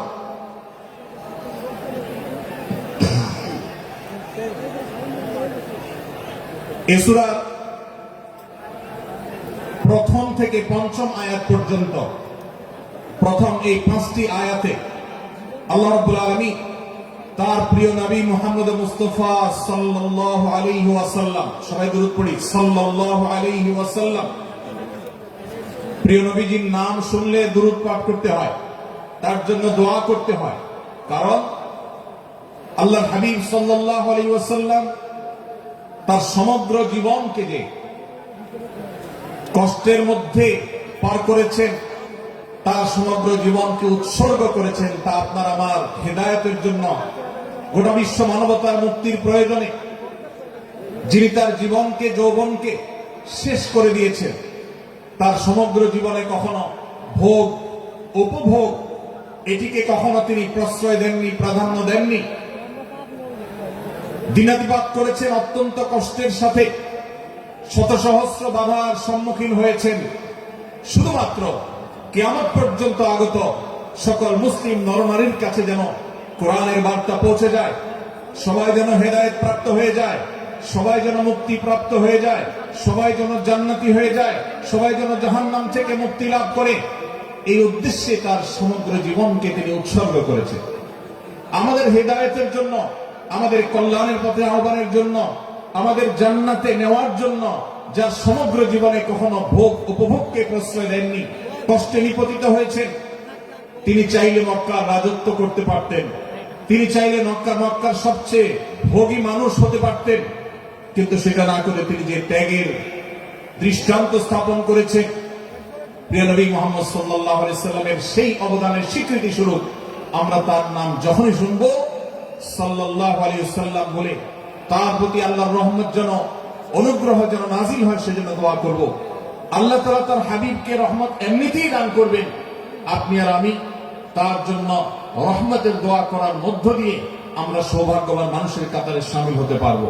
তো আমি যেটি বলছিলাম, সূরাতুল হুজুরাতের 1 থেকে 5 নম্বর আয়াত পর্যন্ত এই 5টি আয়াতে আল্লাহ রাব্বুল আলামিন প্রিয় নবী সাল্লাল্লাহু আলাইহি সাল্লামের সাথে আদব এবং শিষ্টাচারের শিক্ষা দিয়েছেন মানব জাতিকে। এবং আল্লাহ রাব্বুল আলামিন ঈমানদারদেরকে পরম মায়ার সাথে ডেকে ইয়া আইয়ুহাল্লাযীনা আমানু, হে ঈমানদারগণ, এই ডাকে আল্লাহ তাআলা ডেকে বলেছেন লা তুকাদ্দিমু বাইনা ইয়াদাইল্লাহি ওয়া রাসূলিহি, তোমরা আল্লাহ এবং তার রাসূলের সামনে আগ বেড়ে কোনো কথা বলবে না, আগ বেড়ে কোনো কাজ করবে না। একজন ঈমানদার, একজন মুসলমান তার এই শিষ্টাচারের শিক্ষা তার জীবনে ধারণ করতে হবে। যখনই আল্লাহ কোনো কথা বলেছেন, আল্লাহ রাসূল সাল্লাল্লাহু আলাইহি সাল্লাম কোনো কথা বলেছেন, এটি নিশ্চিত হতে পারবো আমরা, তখন একজন ঈমানদার আর কখনো সেটার উপর কোনো কথা বলবে না, আগ বেড়ে কোনো কিছু করবে না, কোন প্রকার সীমা লঙ্ঘন করবে না। আল্লাহ রাসূল, আল্লাহ বলেছেন, আল্লাহ রাসূল বলেছেন, এটি শোনার পর সে তার আপদ মস্তককে সারেন্ডার করবে, সে নিজেকে আত্মসমর্পণ করবে। এরপর তার কোন যুক্তিকে, কোন বুদ্ধিকে, তার কোন মতামতকে সে সেখানে আর দাঁড় করাবার চেষ্টা করবে না। এটা একজন শিষ্টাচার বিশিষ্ট ঈমানদারের বৈশিষ্ট্য। কোরআন এই শিক্ষা আমাদেরকে দিয়েছে। ভাইরা আমার, এই শিক্ষাকে ধারণ করে আমরা যারা নিজেদেরকে মুসলমান দাবি করছি, আমাদের সম্মানীয় যারা আছেন, আল্লাহকে যেরকম আমরা সম্মান করি, আল্লাহ রাসূলকে যেরকম সম্মান করি, ঠিক একইভাবে আমাদেরকে যে সমস্ত মানুষগুলোকে সম্মান করার নির্দেশ করা হয়েছে, ওলামা একরাম রয়েছেন, আমাদের বাবা মা, বয়সে বড়, শিক্ষিত, এবং যারা আমাদের শিক্ষক বৃন্দ আছেন, এভাবে যারা আমাদের সম্মানের পাত্র আছেন, সে মানুষগুলোর সামনে আগ বেড়ে যেন কোনো কিছু না করি। সে আগ বাড়াটা কথার ক্ষেত্রে হতে পারে, চলার ক্ষেত্রে হতে পারে, আচরণের ক্ষেত্রে হতে পারে। এই শিষ্টাচারের শিক্ষা সূরা হুজুরাতের প্রথম আয়াতে আমাদেরকে দেওয়া হয়েছে। প্রিয় ভাইরা আমার, আমাদের সমাজে আজ যে সমস্ত ভালো গুণের দুর্ভিক্ষ চলছে, ক্রাইসিস চলছে, অভাব চলছে, এর মধ্যে অন্যতম হলো আজ শিষ্টাচারের অভাব। আমাদের সমাজের চতুর্দিকে আপনি দেখতে পাবেন, পরিলক্ষিত আমার। আর সেজন্য সূরা হুজুরাতের এই শিষ্টাচারের শিক্ষা আমাদের জীবনে খুবই গুরুত্বপূর্ণ। আমরা যখনই কোনো সম্মানীয় ব্যক্তির কাছে আমরা থাকব, তাদের কথার উপরে কথা বলা, তাদের সাথে তর্ক করা, তাদের আর সামনে আগ বেড়ে কথা বলা, এমনকি তারা যখন চলবেন তাদের সামনে সামনে হাঁটা, এই সবগুলো কোরআনের এই শিষ্টাচারের যে শিক্ষা আছে এর পরিপন্থী। প্রিয় নবী সাল্লাল্লাহু আলাইহি সাল্লামের সময়কার একটি ঘটনা, এক ব্যক্তি তার বাবার সাথে হেঁটে যাচ্ছিলেন, বোঝা যাচ্ছিল না যে তাদের মধ্যে বাবাকে সন্তানকে। অনেক সময় বাপ সন্তানের বাহ্যিক ভাবে দেখে বোঝা যায় না, এরকম কোন কোন ক্ষেত্রে হয়। জিজ্ঞেস করা হলো তাদেরকে, তোমাদের মধ্যে বাবাকে সন্তানকে? বলা হলো যে অমুক বাবা, অমুক সন্তান। তখন নির্দেশনা দেওয়া হলো যে সন্তান তার হাঁটা এবং চলার মধ্য দিয়ে এই বিনয়ের প্রকাশ ঘটাতে হবে, আনুগত্যের প্রকাশ ঘটাতে হবে, সম্মান এবং শ্রদ্ধার প্রদর্শন করতে হবে, যার মধ্য দিয়ে বোঝা যায় যে কে সন্তান আর কে বাবা। এটা যেন জিজ্ঞেস করতে না হয়। আজ আমাদের যারা তরুণ আছি, আমরা যুবক আছি, আমরা অনেকেই পশ্চিমা সংস্কৃতি দ্বারা প্রভাবিত হয়ে আমরা শিষ্টাচারের এই গণ্ডি এবং সীমানা পার হয়ে চলে গেছি। কোরআন আমাদেরকে শিষ্টাচারের শিক্ষা দিচ্ছে যে আমরা সিনিয়রদের সামনে বিনয়ের সাথে আচরণ করব, তাদের সামনে সামনে চলা থেকে বিরত থাকব, যথাসম্ভব তাদেরকে অনুসরণ করার চেষ্টা করব, তাদের সাথে কথা হবে, তাদের আগ বেড়ে কথা হবে না, তাদের কোনো জিজ্ঞাসা থাকলে সেটা উত্তর হবে বিনয়ের সাথে। এই শিষ্টাচারের শিক্ষা আমাদেরকে দেওয়া হয়েছে।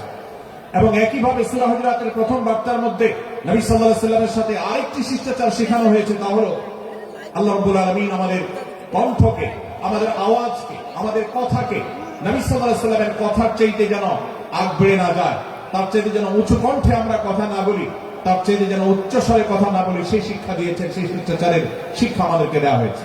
ভাইরা আমার, প্রিয় নবী সাল্লাল্লাহু আলাইহি সাল্লামের সাহাবীরা নবী সাল্লাল্লাহু আলাইহি সাল্লামের প্রতি আদব এবং শিষ্টাচার এত বেশি প্রদর্শন করতেন যে নবী করিম সাল্লাল্লাহু আলাইহি সাল্লামের প্রতি এই শিষ্টাচারের কথা যখন বলা হয়, সাহাবীরা অনেকে নবী করিম সাল্লাল্লাহু আলাইহি সাল্লামের সাথে কথা বলতে রীতিমতো ইতস্তত বোধ করছিলেন যে কিভাবে কথা বলবো, না জানে জোরে হয়ে যায় এবং তাতে না জানে আমি বেয়াদবের কাতারে শামিল হয়ে যাই, শিষ্টাচার বহির্ভূত কাজ করে ফেলি।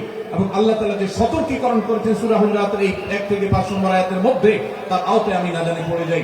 তখন সাহাবায়ে বিনয় এবং বিনম্রতা অবলম্বন করেছেন এবং তারা একরকম বিপাকে পড়ে গেছেন। এতটা তারা সভ্য ছিলেন, এতটা তারা নম্র ছিলেন, এতটা তারা বিনম্র আচরণ করতেন নবীজির সাথে। ভাইরা আমার, এই বিষয়টিও আমরা শুধুমাত্র আমাদের প্রিয় নবীজির জন্য নয়, এটি আমাদের মা বাবা, আমাদের সম্মানের পাত্র যারা আছেন, আমাদের বয়সে যারা সিনিয়র আছেন, তাদের সামনে কথা বলার সময় আমরা মেনটেন করে চলবো। অর্থাৎ আমরা উচ্চ কণ্ঠে তাদের সামনে কথা বলবো না। এই মাহফিলে এখনো শত শত হাজারো মানুষ হয়তো এমন আছে যারা মায়ের সামনে, বাবার সামনে, বড় ভাইয়ের সামনে, শিক্ষকের সামনে, সিনিয়রদের সামনে, মুরব্বীদের সামনে, ওলামাদের সামনে উচ্চ কণ্ঠে কথা বলেন।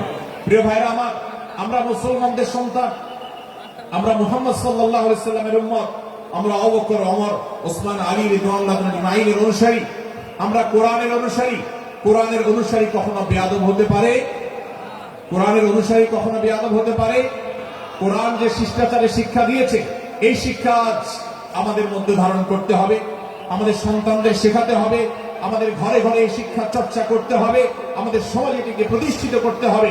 পশ্চিমা সংস্কৃতির যে ছোবল, সে ছোবল আমাদের সন্তানদেরকে আজকাল অনেক ক্ষেত্রে বেয়াদবে পরিণত করছে, তাদের অনেক সময় শিষ্টাচার থেকে বের করে দিচ্ছে। তারা কখনো স্বাধীনতার নামে, কখনো মত প্রকাশের নামে, কখনো বিভিন্ন নামে তারা কিন্তু হারিয়ে যাচ্ছে। আজকের এই বাস্তবতাকে উপলব্ধি করে সূরা হুজুরাতের 1 থেকে 5 নম্বর আয়াত, এই শিক্ষাকে আমাদের মধ্যে ধারণ করতে হবে। আল্লাহ তাআলা আমাদের সবাইকে সেই তৌফিক দান করুন। ভাইরা আমার, সূরা হুজুরাতের প্রথম বার্তা প্রিয় নবী সাল্লাল্লাহু আলাইহি সাল্লামের সাথে শিষ্টাচার। আল্লাহ এবং তার রাসূলের সামনে, আল্লাহ এবং তার রাসূলের সামনে আগ বেড়ে কোনো কথা না বলা, আগ বেড়ে কোনো আচরণ না করা, এটা তার প্রতি শিষ্টাচারের অংশ। এবং আল্লাহ রাসূলের সামনে উচ্চ কণ্ঠে জোরে কথা না বলা, এটাও তার প্রতি শিষ্টাচারের অংশ। আল্লাহ তাআলা আমাদেরকে এই শিষ্টাচার আমাদের জীবনের প্রত্যেকটা পদে পদে ধারণ করার তৌফিক দান করুন, আমিন। ভাইরা আমার, সূরা হুজুরাতের দ্বিতীয় যে শিক্ষা, সেই শিক্ষাটা বর্ণিত হয়েছে এই সূরা 6 থেকে 8 নম্বর আয়াত। 6 থেকে 8 নম্বর এই আয়াতের মধ্যে আল্লাহ রাব্বুল আলামিন আমাদেরকে দ্বিতীয় শিক্ষা দিয়েছে, ঈমানদার কখনো কোনো কথা বলার আগে সেই কথা সত্য কিনা, বাস্তব কিনা সেটি যাচাই বাছাই না করে বলবে না। ঈমানদার কখনো গুজবে কান দিবে না। ঈমানদার কখনো শোনা কথার উপর ভিত্তি করে কোনো সিদ্ধান্ত গ্রহণ করবে না। এই শিক্ষাটাও আজকের বাস্তবতার আলোকে আমাদের সমাজের জন্য অত্যন্ত গুরুত্বপূর্ণ এবং প্রয়োজনীয়। প্রিয় ভাইরা আমার, আমাদের চতুর্পাশে যদি আমরা তাকাই, আমরা দেখতে পাবো সোশ্যাল মিডিয়াতে, ফেসবুকে আজকাল কোন তথ্য উপাত্ত পেলে সেটার পরখ করা ছাড়া, যাচাই বাছাই করা ছাড়া, সত্য অসত্য নিরূপণ করা ছাড়া আমরা অনেকে সেটার প্রচার প্রচারণা নেমে যাই। আমরা অনেকে সেটা শেয়ার দেওয়া শুরু করে দিই। আমরা অনেকে এটার উপর ভিত্তি করে অনেককে নিন্দা মন্দ করা শুরু করে দিই।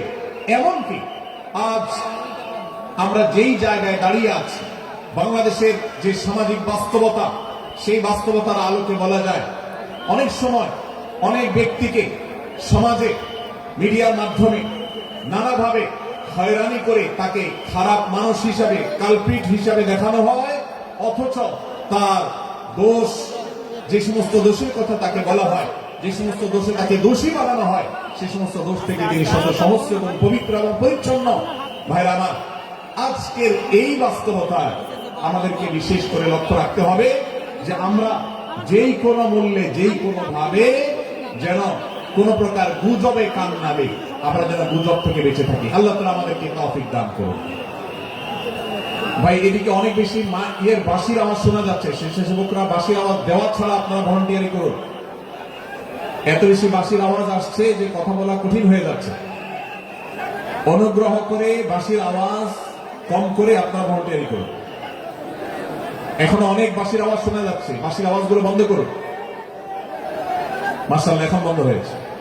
আমরা মেহেরবানি করে বাম পাশে থেকে কিছুটা আওয়াজ পাচ্ছি, একটু নীরব নিস্তব্ধ হওয়ার জন্য অনুরোধ করছি। একটু নীরব নিস্তব্ধ না হলে কথা বলা যাবে না। অনুগ্রহ করে আমরা একটু সহযোগিতা করি এবং সবাই নীরব থাকি।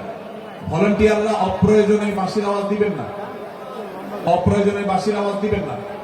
আমাদের দেশে শব্দ দূষণ, শব্দ সন্ত্রাস, এটা এই দেশের কমন কালচার হয়ে গেছে। রাস্তায় যাবেন, প্রয়োজনে অপ্রয়োজনে গাড়ির হর্ন বাজাবে, যে কোনো প্রোগ্রামে যাবেন প্রয়োজনে অপ্রয়োজনে বাঁশি বাজানো হবে। কদিন আগে 31st নাইট গেছে, আপনারা দেখেছেন।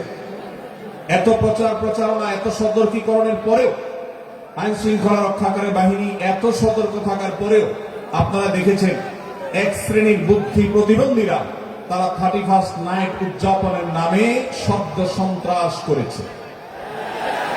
শত শত হাজার মানুষের কষ্টের কারণ হয়েছে। প্রিয় ভাইরা আমার, ধর্ম হোক আর রাজনীতি, বিনোদন হোক আর আনন্দ হোক, যেই কোনো নামে যদি শব্দ সন্ত্রাস সৃষ্টি করে বা অতিরিক্ত শব্দ দূষণ করে, শব্দ সৃষ্টি করে মানুষকে অতিষ্ঠ করার কারণ হয়, সেটা কোন সভ্য সমাজের দৃশ্য হতে পারে না। আমরা সেই ইসলামের অনুসারী যে ইসলামে আমাদের প্রিয় নবী সাল্লাল্লাহু আলাইহি ওয়াসাল্লাম মসজিদে নববীতে তার একান্ত পরিবেশের মধ্যে এক সাহাবী জোরে কোরআন তেলাওয়াত করছিলেন। তিনি তাকে বলছিলেন, তুমি কোন বধির রবকে শোনাচ্ছ না, তোমার রব সবকিছু শুনতে পান, অতএব তুমি তোমার এই উচ্চ কণ্ঠের তেলাওয়াত দিয়ে আশপাশে মানুষের ডিস্টার্বের কারণ হবে না। আমরা সেই ইসলামের অনুসারী, অতএব ওয়াজ মাহফিলের মাধ্যমেও যাতে কোনো মানুষ অতিষ্ঠ না হয়, মাইক ব্যবস্থাপনা সেভাবে করাটা মাহফিল কর্তৃপক্ষের যেমন কর্তব্য, ঠিক একইভাবে রাজনৈতিক সভা সমাবেশের নামে কিংবা বিয়ে বিনোদনের নামে যদি শব্দ সন্ত্রাস করা হয়, শব্দ দূষণ করা হয়, অতিরিক্ত শব্দ এর মাধ্যমে যদি মানুষকে অতিষ্ঠ করা হয়, তাহলে সেটি কখনো কোনো সভ্য সমাজের কাজ হতে পারে না। প্রিয় ভাইরা, এই জন্য আপনারা যারা তরুণ আছেন বয়সে, আপনাদেরকে আমি অনুরোধ করতে চাই, বিবাহ অনুষ্ঠানকে কেন্দ্র করে, আকিকাকে কেন্দ্র করে, নানা অনুষ্ঠানকে কেন্দ্র করে যে শব্দ সন্ত্রাস আমাদের দেশে হয়, এটি আমাদেরকে থামাতে হবে ইনশাআল্লাহ। আমরা যদি সবাই সজাগ হয়ে যাই, আমরা যদি সবাই সতর্ক হয়ে সচেতন হই, ইনশাআল্লাহ এই যে শব্দ দিয়ে মানুষকে কষ্ট দেওয়ার অপসংস্কৃতি, বিশেষ করে ভিনদেশী যে অপসংস্কৃতি আমদানি করা হয়েছে, এই অত্যাচার এদেশে থামাতে হবে ইনশাআল্লাহ। আল্লাহ আমাদের সবাইকে তৌফিক দান করুন। ভাইরা আমার, আমরা আমাদের আশেপাশে কোন তরুণরা যদি এরকম শব্দ করে, গান বাজিয়ে অন্য মানুষকে অতিষ্ঠ করে, ঈদের সময় দেখা যায় বিশেষ করে সে সমস্ত যুবকদেরকে কাউন্সিলিং করতে হবে, তাদেরকে বোঝাতে হবে যে তোমার আনন্দ কখনো আরেকজনের বেদনার কারণ হতে পারে না। বহু হার্টের রোগী আছেন, বহু অসুস্থ মানুষ আছেন, বহু ছোট শিশু আছে যাদের কষ্টের কারণ হয়। বিধায় আমরা কখনো আমাদের শব্দ দিয়ে কাউকে কষ্ট হতে দিব না। আল্লাহ আমাদের সবাইকে তৌফিক দান করুন। মাশাআল্লাহ, অনেকটা নীরব নিস্তব্ধ হয়েছে। আমি যে জায়গাতে ছিলাম আমরা সেখানে ফিরে যাই। সূরা হুজুরাতের দ্বিতীয় শিক্ষার কথা বলছিলাম ভাইরা। 6 থেকে 8 নম্বর আয়াত যদি আপনি পাঠ করেন সূরা হুজুরাতের, আপনি দেখতে পাবেন সেখানে আল্লাহ রাব্বুল আলামিন ঈমানদারদেরকে যেই কোনো সংবাদ, যে কোনো তথ্য, বিশেষ করে অনির্ভরযোগ্য সূত্র থেকে যখন পাবে, ফাসিক থেকে যখন শুনবে, যার ভিতরে আল্লাহর ভয় নাই সেরকম মানুষ থেকে যখন পাবে, সেই সংবাদ তথ্য উপাত্ত যাচাই করা ছাড়া সেই সংবাদ যেন বলে না বেড়ায়। আপনি শহরে যান কিংবা গ্রামে, শিক্ষিত দেখুন কিংবা অশিক্ষিত, সর্বশ্রেণীর মানুষের মধ্যে আজ এই ব্যাধি দেখতে পাবেন চরমাকার ধারণ করেছে। কারোর ব্যাপারে কোন নেগেটিভ কথা শুনেছেন, কোন মন্দ কথা শুনেছেন, সে কথার প্রচারণা শুরু করে দেন। সেটা কি সঠিক কিনা, সেটা কি সত্য কিনা, সেটা কি যথার্থ কিনা, সেটা কোনো প্রপাগান্ডা কিনা, সেটা কোনো মিথ্যাচার কিনা, সেটা কোনো গুজব কিনা, এটা যাচাই করার প্রয়োজন অনুভব করে না। অথচ আমরা সেই মুহাম্মদ সাল্লাল্লাহু আলাইহি সাল্লামের উম্মত, যে মুহাম্মদ সাল্লাল্লাহু আলাইহি সাল্লাম আমাদেরকে সতর্ক করেছেন, কাফা বিল মারই কাযিবান আন ইউহাদ্দিসা বিকুল্লি মা সামিআ, কোন ব্যক্তি যা শুনে সেটাই যদি বলে বেড়ায়, তথ্য উপাত্ত যাচাই না করে, সেটাকে ভালো করে যাচাই বাছাই না করে, সেটাকে অনুসন্ধান না করে, সত্য সত্য নিরূপণ করবার চেষ্টা না করে, তাহলে সে মিথ্যাবাদী হওয়ার জন্য যথেষ্ট। এজন্য আজকের এই মাহফিল থেকে আমরা অঙ্গীকার করে যাব, আজকের এই মাহফিল থেকে আমরা নিয়ত করে যাব, এই মজলিসে বসে এই মুহূর্তে নিজে নিজে সংকল্প করব, আমার জীবনে সোশ্যাল মিডিয়া কিংবা ফেসবুকে, ইউটিউবে অথবা অফলাইনে, আমার বাস্তব জীবনে আমি কখনো কোনো মানুষ সম্পর্কে যে কোনো তথ্য উপাত্ত পেয়ে ভুল কোনো ধারণা, মন্দ কোনো ধারণা করার প্রতি পোষণ করবো না। কোন তথ্য উপাত্ত যদি পাই, কোন সংবাদ যদি পাই অনির্ভরযোগ্য সূত্রে, তাহলে সেক্ষেত্রে সেটা যাচাই বাছাই করা ছাড়া আমি সেটাকে বিশ্বাস করতে যাব না। এটাই হলো আমাদের ঈমানের দাবি। ভাইরা আমার, একজন ইমানদার এতটা সরল হবে না যে যা শুনবে সে সেটাকে বিশ্বাস করে বসবে। একজন ইমানদার এতটা বাস্তবতা থেকে দূরে থাকবে না যে তিনি তার পাওয়া কোন সংবাদকে অনুসন্ধান করবে না।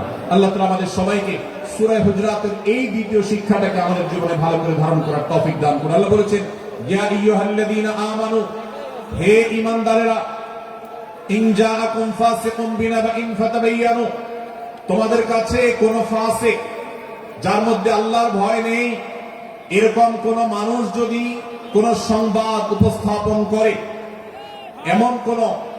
এমনকি গণমাধ্যমেও যদি কোন সংবাদ প্রচারিত হয়, সংবাদদাতার মধ্যে যদি আল্লাহর ভয় না থাকে, সে যদি টাকার বিনিময়ে কারোর চরিত্র হনন করতে পারে, সে যদি অ্যাডভার্টাইজ পেয়ে কোন কোম্পানির হয়ে দালালি করতে গিয়ে অন্য কারোর বিরুদ্ধে কোন মিথ্যাচার করে, সে যদি বিদেশিদের এজেন্ডা বাস্তবায়ন করতে গিয়ে আলেম সমাজের চরিত্রকে কলঙ্কিত করে, কোন ভালো মানুষকে দোষী হিসাবে সাব্যস্ত করে, তো আল্লাহ তাআলা আমাদেরকে সতর্ক করেছেন, ফাতাবায়ানু, সেই সংবাদ সত্য কিনা আমাদেরকে যাচাই করতে হবে।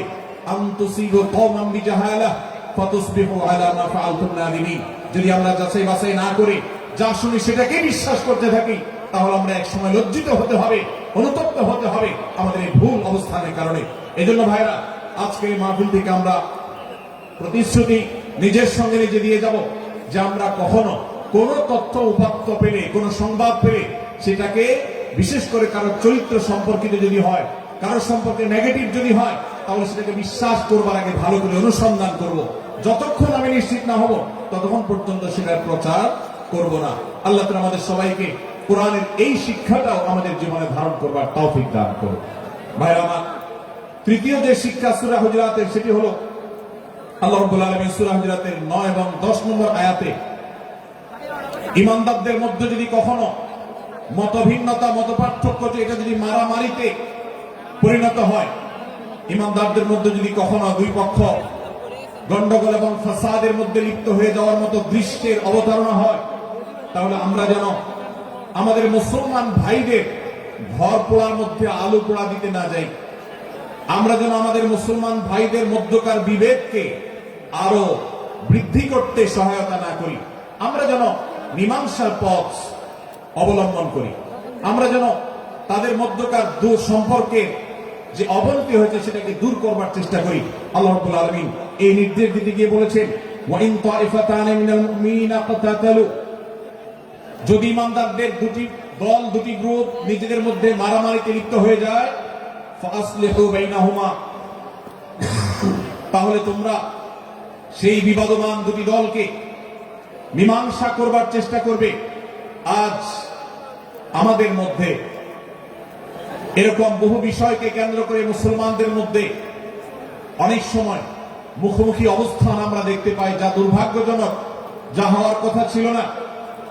এমনকি জাগতিক বিষয়ে যেমন হয়, ধর্মের নামে, ইসলামের নামে আজ আমরা হাজার হাজার টুকরা হয়েছে। আজ গোটা বিশ্বে আমাদের মুসলমানদের যে অবস্থান দুর্বল হয়েছে, এর অন্যতম প্রধান কারণ হলো আমাদের অনৈক্য। আমরা যদি আজ আহলে কিবলা, আহলে সুন্নাহ ওয়াল জামাআতের অনুসারীরা নানান মত এবং পথের অনুসারী হওয়া সত্ত্বেও, নানান থট এবং পন্থার অনুসারী হওয়া সত্ত্বেও, আমরা যদি মৌলিক বিষয়গুলোর পর সবাই ঐক্যবদ্ধ থাকতাম, আমরা যদি আল্লাহ তাআলার দেওয়া ইত্তিহাদ মাল ইখতিলাফ, বৈচিত্র্যময় ঐক্য, বিভিন্ন বিষয় মতভিন্ন থাকা সত্ত্বেও মৌলিক বিষয়ে ঐক্যমতে আমরা যদি থাকতে পারতাম, আমাদের মধ্যে যদি মুসলিম ভ্রাতৃত্ববোধ থাকতো, আমাদের মধ্যে যদি বলয় ভিত্তিক যে দেয়াল আর প্রাচীরগুলো আছে সেগুলো যদি না থাকতো, তাহলে আজ বাংলাদেশের বাস্তবতা হলো, বাংলাদেশে আল্লাহর কোরআন, আল্লাহ রাসূল সাল্লাল্লাহু আলাইহি ওয়াসাল্লামের হাদিসের আলোকে বাংলাদেশ আজ অটোমেটিক পরিচালিত হতো, ঠিক কিনা বলেন? আমরা যদি আজ ঐক্যবদ্ধ থাকতাম, তাহলে এদেশে হাতে গোনা যাবে এরকম স্বল্প সংখ্যক নাস্তিকেরা ইসলাম এবং মুসলমানদের শত্রুরা তারা আমাদেরকে নিয়ে তারা আজ যে খেলা খেলছে, আমাদেরকে যে তারা শাসন করছে, আমাদেরকে যে তারা তাদের অধীনস্থ করে রাখছে, আমাদের উপরে যে আজ ভিনদেশি কালচার চাপিয়ে দিচ্ছে, আমাদের উপরে তারা যে আজ কর্তৃত্ব করছে, আমাদেরকে আজ টুকরা টুকরা করছে, এই দুঃসাহস তারা কোনোদিন দেখাতে পারত না যদি আমরা ঐক্যবদ্ধ থাকতাম। ভাইরা আমার, এই জন্য আমরা সব বিষয়ে সবাই একমত হব না। আজকের এই মাহফিলে যত মানুষ এসেছেন সবাই সব বিষয়ে একমত নন।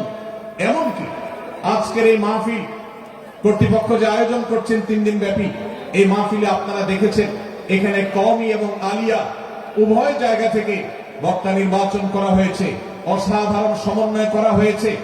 এটি একটি ঐক্যের বার্তা। আমরা আশা করব মাঠ পর্যায়ে আমরা যারা কাজ করব, আমরা প্রত্যেকে আমাদের অন্য মতের, ভিন্ন মতের যে সমস্ত মুসলমান ভাইরা আছেন তার সাথে আপনার কোনো থটগত মত পার্থক্য থাকতে পারে, চিন্তাগত কোনো ভিন্ন মত থাকতে পারে, কিন্তু দিন শেষে তিনি আপনার মুসলমান ভাই। তার আল্লাহ আর আপনার আল্লাহ এক, তার রাসূল এবং আপনার রাসূল এক, তার কিবলা এবং আপনার কিবলা এক, তার কোরআন আর আপনার কোরআন এক, তার নামাজ আর আপনার নামাজ এক, তার রোজা আর আপনার রোজা এক, তার যাকাত এবং আপনার যাকাত এক, তার সাথে আপনার মোটা এবং মৌলিক বিষয়ে কোনো মত পার্থক্য নাই। অতএব ছোটখাটো বিষয়কে কেন্দ্র করে আপনি যদি তাকে আপনার প্রতিপক্ষ মনে করেন, আপনি যদি তাকে আপনার শত্রু মনে করেন, এটা হবে আপনার ইসলামের জন্য, আপনার জন্য, এদেশের মুসলমানদের জন্য সবচেয়ে বড় ভুল। ভাইরা আমার, হারদুই হযরত আশরাফ আলী থানভী রহমাতুল্লাহ আলাইহির সর্বশেষ খলিফা আবুল হক সাহেব রহমাতুল্লাহ আলাইহি বলতেন, दीन के हर काम करने वालों को रफीक समझो, फरीक न समझो। যারাই আল্লাহর দ্বীনকে বুলন্দ করবার জন্য, যারাই আল্লাহর দ্বীনকে সেবা দেওয়ার জন্য, খেদমত করার জন্য কাজ করছে, তার পদ্ধতি তোমার থেকে ভিন্নতর হতে পারে। তাকে তুমি তোমার বন্ধু মনে করো, সহযাত্রী মনে করো, পথযাত্রী মনে করো, সহযোদ্ধা মনে করো, তোমার প্রতিপক্ষ মনে করবে না। প্রিয় ভাইরা আমার, আজ বাংলাদেশে ইসলাম যতটা পিছিয়ে আছে তার প্রধান কারণ হলো আমাদের অনৈক্য। আজ আমরা যদি আমাদের মধ্যকার যে সমস্ত দেয়াল এবং প্রাচীরগুলো, অদৃশ্য প্রাচীরগুলো উঠে আছে, যেগুলো আমাদের মুসলিম ভ্রাতৃত্বকে ভেঙে খান খান করে দিয়েছে, টুকরো টুকরো করে দিয়েছে, যদি আজ আমরা সে সমস্ত অদৃশ্য প্রাচীরগুলো দূরে সরাতে পারতাম, আমার ভিন্ন মতের ভাইকে যদি আমার ভাই মনে করতে পারতাম, তার যদি আমি কল্যাণকামী হতে পারতাম, আল্লাহর কোরআনের ঘোষণা অনুযায়ী এই মুসলমানদের ঐক্যবদ্ধ শক্তিকে দমাবার শক্তি পৃথিবীর কারোর নাই, কারোর নাই, কারোর নাই। আজ আমার ভাইয়েরা ফিলিস্তিনে মার খাচ্ছে, যদি আজ গোটা বিশ্বের মুসলমানরা আমরা ফিলিস্তিনে মুসলমানদের উদ্ধারের ব্যাপারে ঐক্যবদ্ধ থাকতাম, ফিলিস্তিনে মুসলমানের দিকে চোখ তুলে তাকাবার শক্তি বিশ্বের কোন কাফেরদের থাকতো না। আজ যদি আমরা আমাদের মুসলমান নির্যাতিত ভাইদের ব্যাপারে সারা বিশ্বের মুসলমানরা ঐক্যবদ্ধ অবস্থান গ্রহণ করতে পারতাম, মুসলমানের দিকে চোখ তুলে তাকাবার শক্তি বিশ্বের কোনো কারো থাকতো না। ভাইরা আমার, গোটা বিশ্বে ঐক্য প্রতিষ্ঠা করা আপনার আমার মতো সাধারণ মানুষের দ্বারা হয়তো সম্ভবপর হবে না, কিন্তু আমরা যারা মাঠ পর্যায়ে কাজ করছি, আমি আপনাদেরকে করজোড় করে অনুরোধ করতে চাই। আমি জানি আপনার এলাকাতে, আপনার মহল্লাতে আপনার সাথে অন্য মুসলমান ভাইদের অনেক ক্ষেত্রে মতভিন্নতা আছে।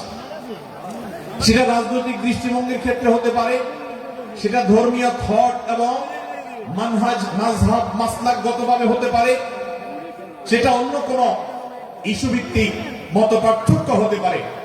আল্লাহর জন্য, আল্লাহর ওয়াস্তে, আল্লাহর ওই আয়াতকে মেনে আমল করার চেষ্টা করি আমরা। আল্লাহ বলেছেন, ওয়া'তাসিমু বিহাবলিল্লাহি জামিআন ওয়া লা তাফাররাকু, তোমরা আল্লাহর রশিকে সবাই ঐক্যবদ্ধভাবে আঁকড়ে করে ধরো, ঐক্যবদ্ধভাবে আল্লাহর রশিকে আঁকড়ে ধরো, তোমরা পরস্পর বিচ্ছিন্ন হয়ে যেও না।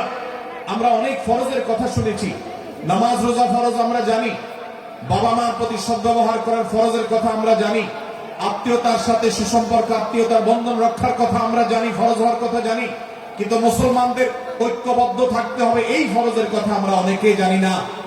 ভাইরা আমার, মুসলমানদেরকে আল্লাহ রাব্বুল আলামিন ঐক্যবদ্ধ থাকার নির্দেশ দিয়েছে। এই ঐক্যটা এর মানে এই নয় যে সবাই এক মতের হয়ে যাবে সব বিষয়ে, বিভিন্ন বিষয়ে আমাদের মধ্যে মত পার্থক্য থাকবে, তারপরে আমরা একে অন্যের সহযোদ্ধা হব, সহযাত্রী হব, আমরা একে অন্যের কল্যাণকামী হব, একে অন্যের ভালো চাইবো। আমার ভিন্ন মতের মুসলমানের কোনো ক্ষতিতে আমি খুশি হব না, তার ক্ষতিতে আমি কষ্ট পাবো, তার সাফল্যকে আমি এনজয় করব, আনন্দিত হব। এটা যদি করতে না পারি তো আমি কখনো খালেস এবং সাচ্চা মুসলমান হতে পারলাম না। আল্লাহ তাআলা আমাদের অন্তরগুলোকে উদার করে দিন, ব্রড করে দিন, প্রশস্ত করে দিন, বড় করে দিন, উম্মার ঐক্যের প্রয়াসী হওয়ার তৌফিক দান করুন। আমি ভাইরা আমার, আমরা মহল্লায় মহল্লায়, এলাকায় এলাকায়, মসজিদে মসজিদে, আমাদের নিজস্ব বলয়ে, নিজস্ব অঙ্গনে আমরা চেষ্টা করব ভিন্ন ভিন্ন মতের মুসলিম ভাইকেও আমার ভাই হিসাবে আঁকড়ে ধরার, আপন করা। ডক্টর খন্দকার আব্দুল্লাহ জাহাঙ্গীর রাহমাহুল্লাহ এই অঞ্চলের সন্তান। তিনি বলতেন, বিদআতে লিপ্ত কোন মুসলমান, তার ব্যাপারেও আমি মনে করি আমার ভাই ভুলের মধ্যে আছে, তার ব্যাপারে আমার মায়া মমতা কাজ করে, আমি তার কল্যাণকামী, তাকে আমার ভাই মনে করি। ঠিক একইভাবে আমার কোন মুসলমান ভাইয়ের সাথে যে আমার ভিন্ন মতের কারণে আমার মনে হয় যে তিনি ভুল পথে আছেন, তারপর তাকে আমি শত্রু ভাববো না, তার কল্যাণ আমি চাইবো না। আজ বাংলাদেশের বাস্তবতা যদি আমরা তাকাই, দেখতে পারবো ইসলাম এবং মুসলমানদের যত শত্রু আছে, আমরা দেখেছি গত কয়েক যুগ ধরে তাদের নিজেদের মধ্যে হাজারো বিভক্তি, হাজারো মত পার্থক্য থাকা সত্ত্বেও মুসলমানদের শত্রুতা করার ব্যাপারে তারা সবাই ঐক্যবদ্ধ। অথচ আমরা মুসলমানরা আমাদের আল্লাহ, আমাদের রাসূল, আমাদের কোরআন, আমাদের কিবলা, আমাদের সবকিছু এক হওয়া সত্ত্বেও ছোটখাটো বিষয়কে নিয়ে আমরা আমাদের মধ্যকার বিভেদের প্রাচীরগুলোকে দাঁড় করিয়ে রেখেছি, যার কারণে আমরা গোটা বিশ্বে যেমন মার খাচ্ছি, আমাদের এই প্রিয় মাতৃভূমিতেও আমরা সংখ্যায় সবচেয়ে বেশি হয়েও আমরা কালচারালি মাইনরিটি হয়ে আছি, সংস্কৃতিতে আমরা সংখ্যালঘু হয়ে আছি। সব ক্ষেত্রে আমাদেরকে ইগনোর করা হয়। 4 লক্ষ মসজিদের এদেশে 4 লক্ষ ইমাম আছেন, 4 লক্ষ মুয়াজ্জিন আছেন। এই মসজিদগুলো এদেশে, এই নেটওয়ার্ক যতটা শক্তিশালী, এদেশের সকল রাজনৈতিক দলগুলোর নেটওয়ার্ককে যদি একত্র করা হয়, মসজিদগুলোর মতো এতটা শক্তিশালী নেটওয়ার্ক এদেশের সমাজে নাই। কিন্তু ওলামা ইকরামকে ইগনোর করা হয়, মুসলমানদের ইগনোর করা হয়। এদেশের আইনে কোরআন এবং সুন্নাহ, এদেশের মুসলমানদের ধ্যান ধারণাকে কখনো বিবেচনায় আনা হয় না। এই যে মুসলমানদের আজ দুরবস্থা, এর অন্যতম প্রধান কারণ হলো আমাদের হাজার হাজার ভাগে বিভক্তি। এই বিভক্তির দেয়ালগুলোকে তুলতে হবে কি হবে না? যদি হয় তাহলে আপনি নিজে থেকে শুরু করে দিন। আপনি যেই মতই লালন করেন না কেন, আপনার ভিন্ন মতের মুসলমানকে আপনি ভাই মনে করবেন, তার সাথে বুক মেলাতে আপনার কষ্ট হবে না, তার সাথে বসতে আপনার অসুবিধা হবে না। ভিন্ন মতের আলেম, এক মতের আলেম আরেক মতের আলেমের সাথে বসতে অসুবিধা হবে না।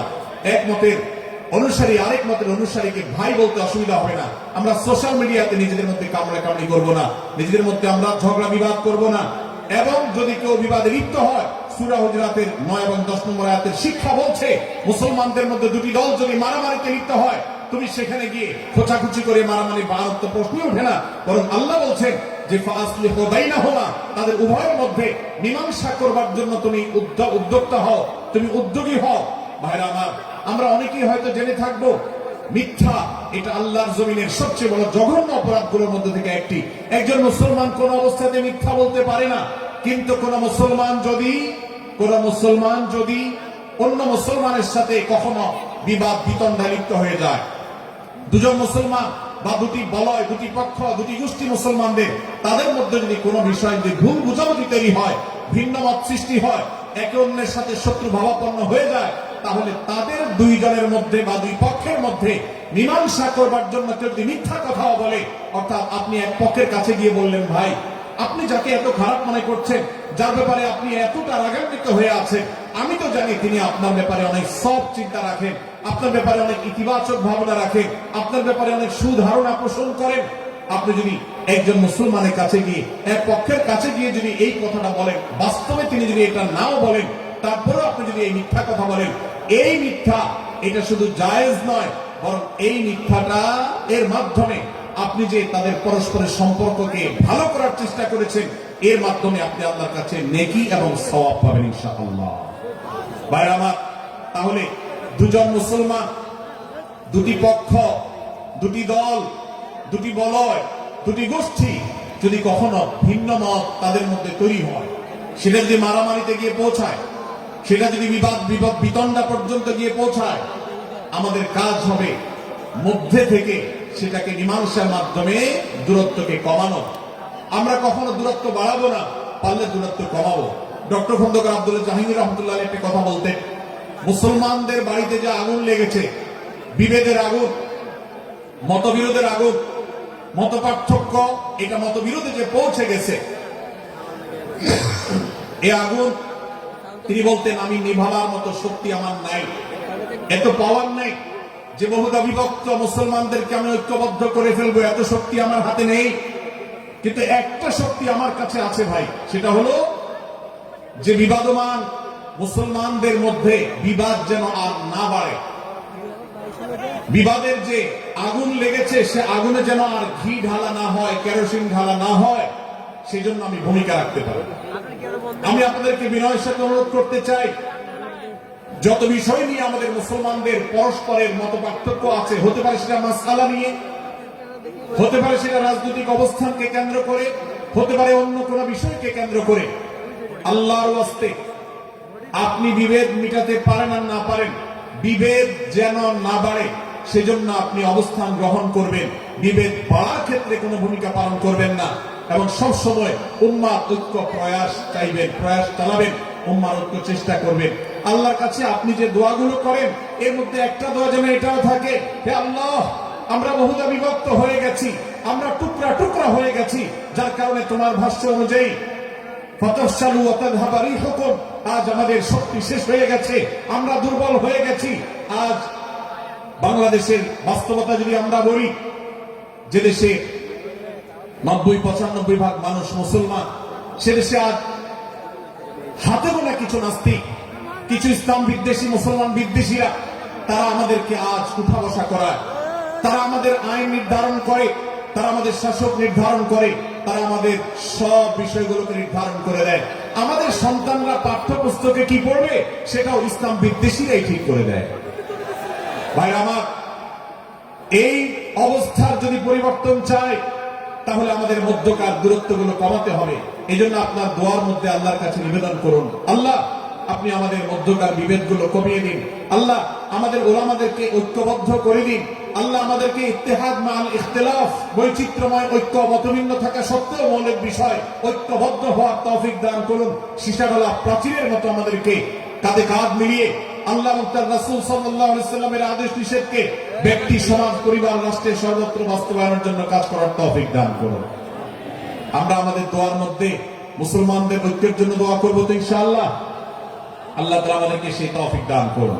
ভাইরা আমার, তাহলে সূরা হুজুরাতের তৃতীয় শিক্ষা বলছিলাম 9 থেকে 10 নম্বর আয়াতে আল্লাহ রাব্বুল আলামিন মুসলমানদের মধ্যে যদি কখনো বিবাদ, বিতণ্ডা, মারামারি, হানাহানি সৃষ্টি হয় তাহলে সেটিকে মীমাংসা করবার কথা বলেছেন। অতএব যদি কোনো স্বামী স্ত্রীর মধ্যেও কখনো মনোমালিন্য তৈরি হয়, আপনার যদি সেখানে ভূমিকা রাখবার সুযোগ থাকে, আপনি চেষ্টা করবেন উভয়ের মধ্যে দূরত্বটা কমাবার জন্য। আমরা অনেকে আজকাল নামাজ কালাম পড়ি, রোজা রাখি, দাড়ি রাখি, অনেক ভালো ভালো কথা বলি, অথচ দুজনের মধ্যে গন্ডগোল লাগলে আমরা সেখানে এক পক্ষ হয়ে আরেক পক্ষকে আমরা খেপিয়ে তুলি। পারলে অনেকে চগলখড়ি করেন, প্রত্যেক পক্ষের কাছে গিয়ে অপর পক্ষের ব্যাপারে মিথ্যা কথা বলে তাদের মধ্যে ভেজালকে আরো বাড়িয়ে দেন। এই জন্য নবী সাল্লাল্লাহু আলাইহি ওয়াসাল্লামের ঐতিহাসিক হাদিস রয়েছে, লা ইয়াদখুলুল জান্নাতা নাম্মাম, যে ব্যক্তি চগলখড়ি করে, দুজনের মধ্যকার গন্ডগোল ফাসাদ বৃদ্ধিতে যে ব্যক্তি ভূমিকা রাখে, ভেজাল লাগায়, এই চগলখোর কখনো জান্নাতে যাবে না। আমাদের অনেকেরই এই দুঃস্বভাব আছে, এই খারাপ চরিত্র আছে।